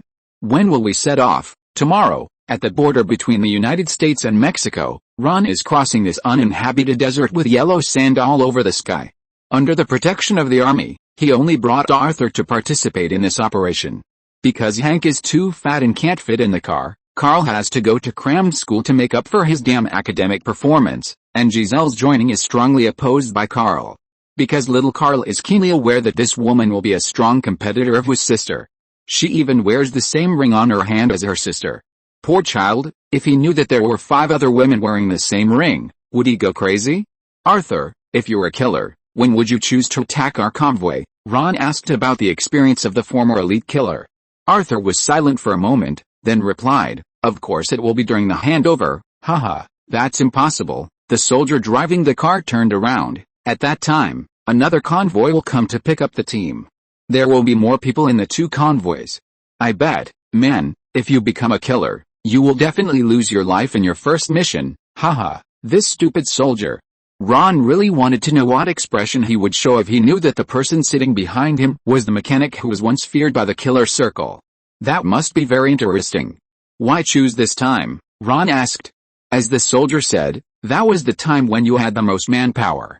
No one would have thought that I would launch an attack at this time. Arthur started talking about professional topics and immediately opened up, and I'm not going to fight with you. I have the advantage of the first move and hide in the dark. Maybe because of your flawed intelligence system, I even know your handover location. At this time, I just need to bury the mines at the handover location in advance, and then hide far away. After the explosion, I will add a rocket. The individual airburst bomb you got last time is good. I only need 1 shot to complete my work, and then ride a motorcycle to the railway track and smuggle back to the United States like a stowaway. Ron went through Arthur's ideas in his mind, and his hair stood up immediately. If he really did it this way, Ron would have almost no chance of survival. Stop! Ron slapped the driver's seat and shouted. The first car stopped, and the entire convoy came to a sudden halt. The soldier who had just laughed at Arthur turned around and said, "What's the matter, sir? Didn't you hear what my men said just now? Immediately let your men go to the front for reconnaissance. Go quickly," Ron ordered. He was the absolute leader of this transport team. But the soldier just opened his mouth and was immediately interrupted by Ron. I don't want to repeat my order a second time. If there is, I will only repeat it to the dead. Do you understand? Okay, I'll arrange it now. The soldier got off the car. The soldiers responsible for escorting the transport behind him were all his subordinates. Ron clearly heard him muttering nonsense such as too careful, no need at all, the agent is too timid when he got off the car. Anyway, it was just a temporary partner working, and Ron didn't care, as long as the other party could follow the orders and conduct a good reconnaissance. On the mound in the distance, a sexy and hot big-mouthed woman put down the telescope. FXXK. What are they doing? She was the assassin who came to assassinate in this operation. She had laid the mines and thought everything was set in stone, but she didn't expect such a change to happen.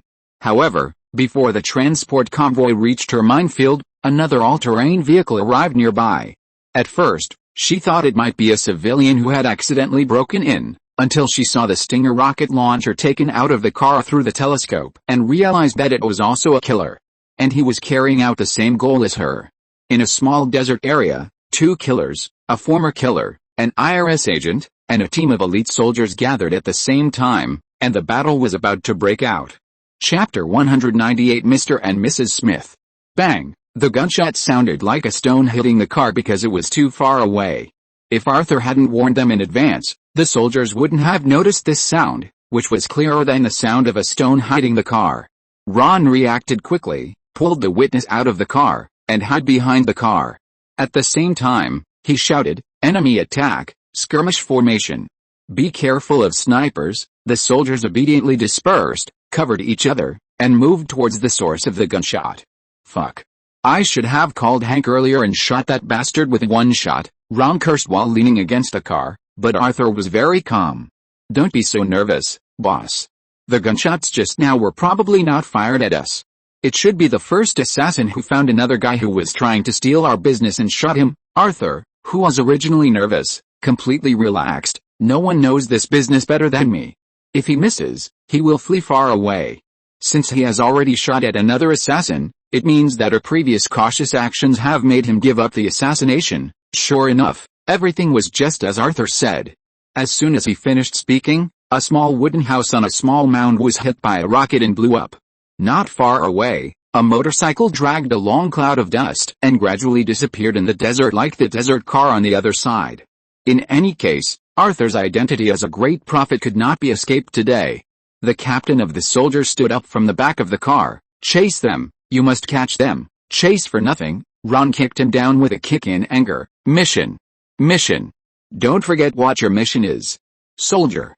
Your mission is to escort a witness to hand over to the CIA. The soldier was a little confused after being kicked. Do we still need to continue the mission?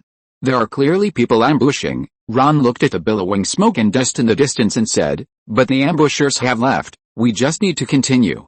There must be landmines ahead. Go and talk to them and send a helicopter over. I believe that no one will come to disturb us again. If Arthur had not been alert in this sneak attack, Ron would have almost died. Well, he shouldn't have died. For safety reasons, he sat in the second car, and the witness sat in the third car. The original arrangement was that if there was an accident, he could quickly support the other two cars, and if it was a situation like a landmine, the first car would also go to the mine, and his chance of survival was still quite high. But Ron was not someone who could swallow this breath. Use your connections in the underworld. Investigate for me. Investigate hard. Ron got on the helicopter, his teeth itching with hatred. I must find the assassin company that attacked. And then collect a lot of taxes from them. No problem, boss. Arthur nodded and agreed. The IRS's first tax weapon was sharpening its knife again, ready to go. But unfortunately, before Ron could go out, when he returned to the apartment, Sheldon had already gone out.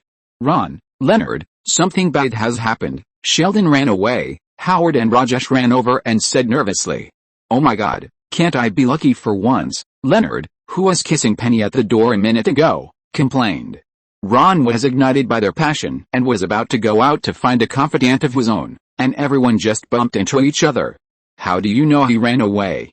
He didn't answer the phone and submitted his resignation to the school. He also texted me saying I ran away. If this doesn't count as running away, then I really don't know what does. Well, I received the text message too. It does look like he ran away. Ron took out his cell phone and took a look, shrugged. Leonard, are you sure you don't want to do something? Ron's words also drew Penny's attention to Leonard. Of course I have to do something. Listen, Howard, you go to the comic book store. Rajesh, you go to the Chinese restaurant. Penny and I will be waiting for him to come back at home. Ring ring ring, it's Mom. Ron's cell phone rang. Hi, Mom, what's the matter? Did you know your brother resigned from the school? He just came home and scared your dad and me. What happened? Maybe there was some problem with his research. Ron handed the phone to Leonard. Hello, Miss Cooper, I think it's our fault. You are right, someone should talk to him. Don't worry, I'll handle it. Okay. Leonard took a deep breath. New plan. Howard, you and Rajesh will take a plane to Texas, and Penny and I. Ron didn't say anything, just smiled at him, but Leonard felt an unknown pressure and immediately changed his words. I'm going to Texas with you. Ron, do you want to go with us? That's right. Ron patted Leonard's shoulder approvingly. I still have some work to do, so I won't go back with you. Remember to say hello to my mother for me. You are Sheldon's best friend. I believe you can persuade him to come back. I promise that Penny will still be yours when you come back. Penny nodded in cooperation. I promise to wait for you to come back. Just go and help Sheldon. Really? Leonard looked at Penny carefully. Of course, we've been waiting for several months, so why not wait a few more days? Penny kissed him again, and Leonard responded fiercely, like a little goldfish grabbing food, clinging to Penny. Ron had to lift him up by the collar. Go, come on, okay. Leonard left with his two friends reluctantly, and not long after they left, Ron received a message from Arthur and left the apartment as well. Boss, I think I found something interesting. Everyone was at the Special Operations Base, and Arthur projected the computer onto the screen and said, can you believe it? The couple who attacked us turned out to be a killer couple. Okay, then why did they suddenly fight each other? It can't be that they quarreled because of the uneven distribution of housework during the assassination mission, or one of them cheated and was discovered at that time. Damn it, I've never heard of such a bullshit. Ron sat down in his seat unhappily. The truth is even more ridiculous than you guessed. Andy served coffee. The Smiths belonged to different assassin companies, but they happened to carry out the same assassination mission. They lived together for 5 or 6 years, but they didn't know that the other was also a killer. Chapter 199 Couple Test. That's interesting. Ron showed an interested expression. Go on. I really want to know how they didn't find each other after so many years. Mr. Smith's official identity is a real estate contractor who often travels around. In fact, he is on a mission, you know. Mrs. Smith's identity is a senior executive of a technology company. She also needs to travel frequently. The two of them traveled just long enough to conceal their identities as killers. Wow. Mr. and Mrs. Smith are quite good looking. They don't need to be killers. They are more than enough to be stars. They can even write a script based on their own story and make a movie in which they play themselves. There is no more legendary killer story than this. I have thought of the name of the movie. It's called Mr. and Mrs. Smith. Believe me, this movie will definitely be a big hit at the box office. At this time, if Ron still couldn't tell what kind of movie this was from the two faces that were almost the same as Brad Pitt and Angelina Jolie, it would be a waste of his identity as a reborn person. These two people are still good at it. Ron held up his chin and judged based on the remaining memories in his mind.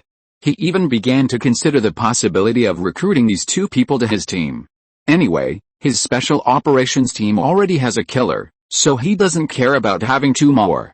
If I remember correctly, the previous mission of escorting the witness should be the beginning of the story, and now, the couple should be in the stage of wanting to kill each other, but I don't know how far they have progressed.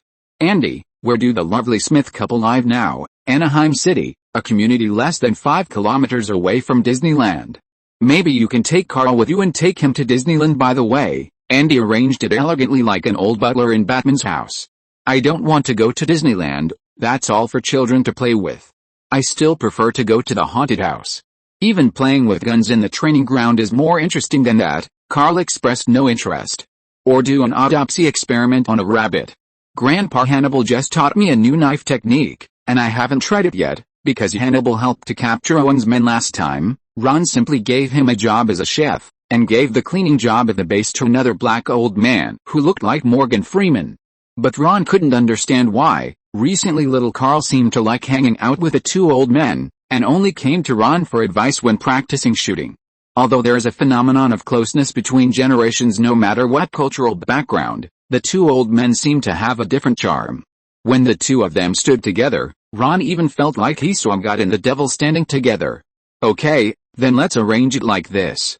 First, we need a master who can blend into any environment and is good at lurking to observe the situation nearby. When Ron said this, his eyes never left Giselle, and she could only raise her hand helplessly. Okay, I'll go for this. That's great. You can go to the nearby Disneyland to play. All expenses will be paid by the department funds. If you are willing to take a boy who is hurt and needs healing to play with you, I can also pay for your childcare expenses privately. I've already said, I don't want to go to Disneyland. I want to learn anatomy with Grandpa Hannibal, Carl retorted.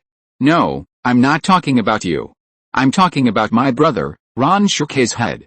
No problem. What's next? Giselle readily accepted the job offer. Although they hadn't set off yet, Ron had already begun to sympathize with her. What a naive girl. God knows how difficult Sheldon is. Next, everyone, prepare your weapons and ammunition. A large bonus is beckoning to us. This is definitely a big deal. Ron smelled the smell of big business, but his men were still at a loss. He could only continue to explain to them. Think about it, those are two assassin companies. Their previous financial systems must be non-compliant, and there will be a lot of tax evasion. This is almost beyond doubt. It is estimated that all the cash in their accounts will not be enough to pay the fines. Think about it, how much tax can we collect this time?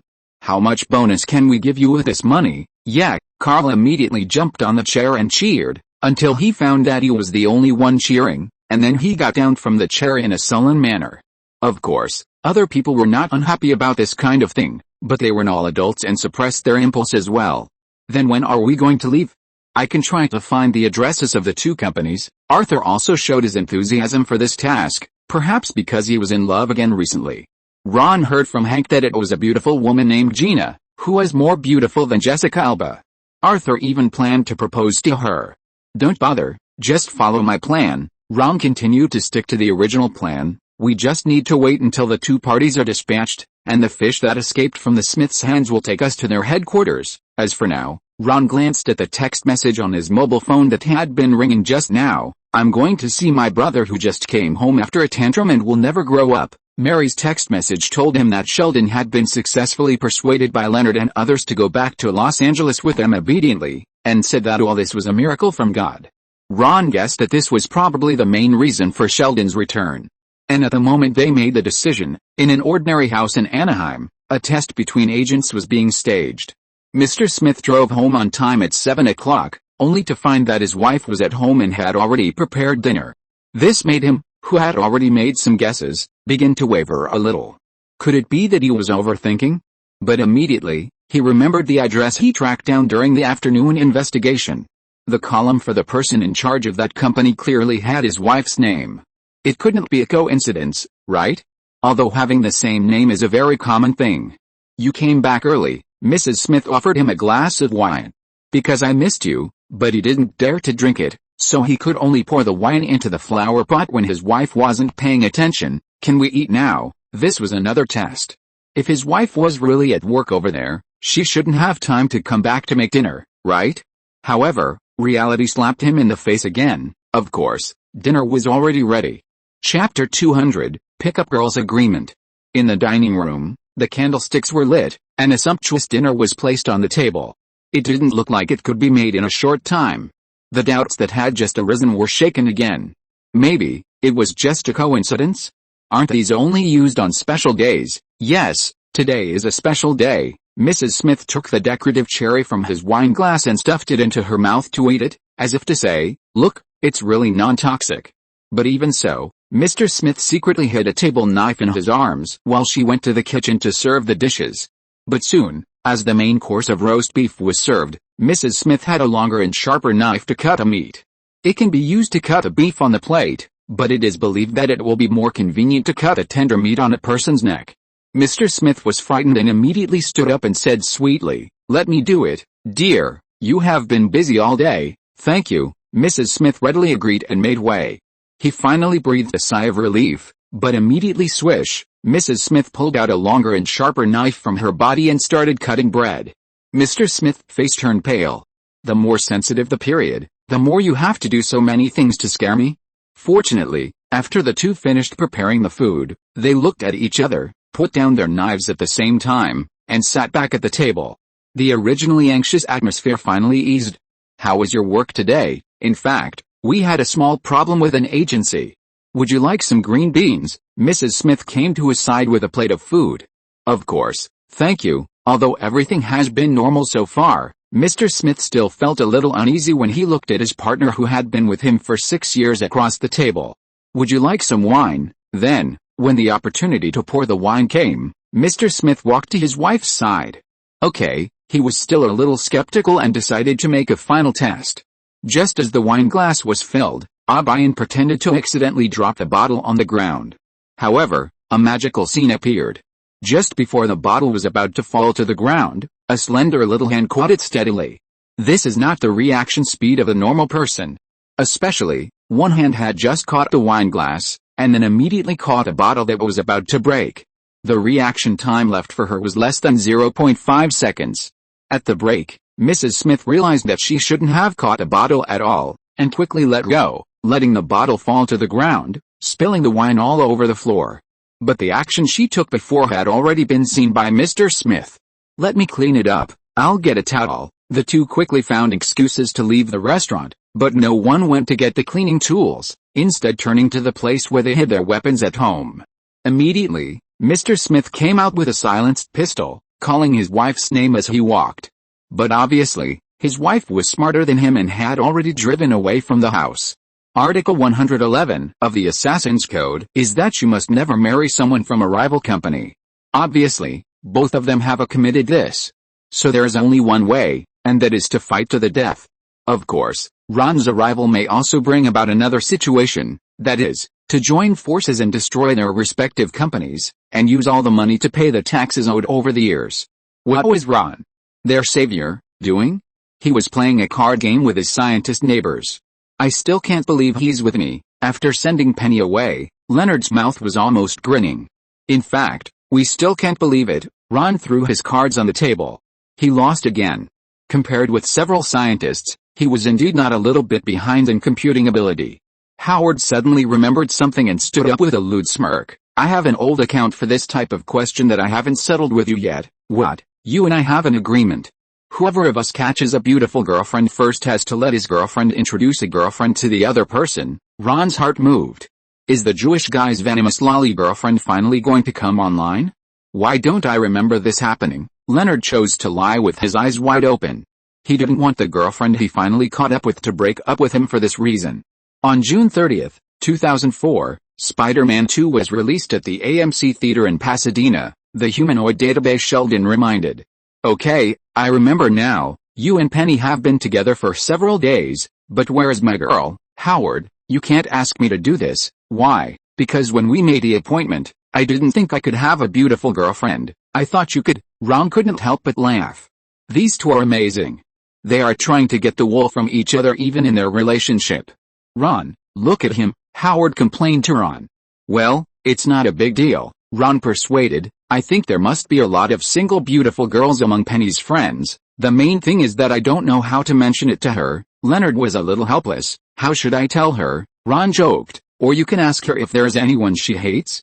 Or a friend she doesn't want to contact in this life. Come on, I'm so smart. I have a decent job, and my body fat rate is only 3%, and I keep a very good figure. Howard looked for his own advantages. Rajesh agreed. Yes, I saw it on the beach. It looks like a human-shaped chicken wing. Okay, I'll go back and ask Penny if she has any single friends. Leonard compromised helplessly. She has to be pretty and tall. I hope our child can play all the rides in Disney before he turns 20. Some rides in Disney have height restrictions, and children who are too short cannot participate. Obviously, this is Howard's lifelong pain point. So you are the child who can play all the rides in Disney at the age of 20. Ron hit the nail on the head. Howard protested. Hey, men, have you ever heard of anyone who is still a 20-year-old? I just heard your mother call you a little baby on the phone, and she also asked you to go home early and not play too late at your friends' houses. Ron pointed at Howard mercilessly. I've clearly told him many times that this is a colleague. A colleague, maybe in the eyes of their mothers. Their children are always little treasures, just like Sheldon. Who of you wants to go out for a drink with me? Ron shrugged. Just now, Leonard had sneaked away while they were chatting and went to the apartment opposite. No need to guess, everyone knew what he was doing. Ron didn't want to go back so early to listen to them arguing. End of this chapter. Thank you very much for reaching the end. Don't forget to like. Looking for more exclusive content and immediate access? Subscribe to our Patreon. Remember, every like, subscription, or donation encourages us to continue. Thanks to everyone. See you in the next video.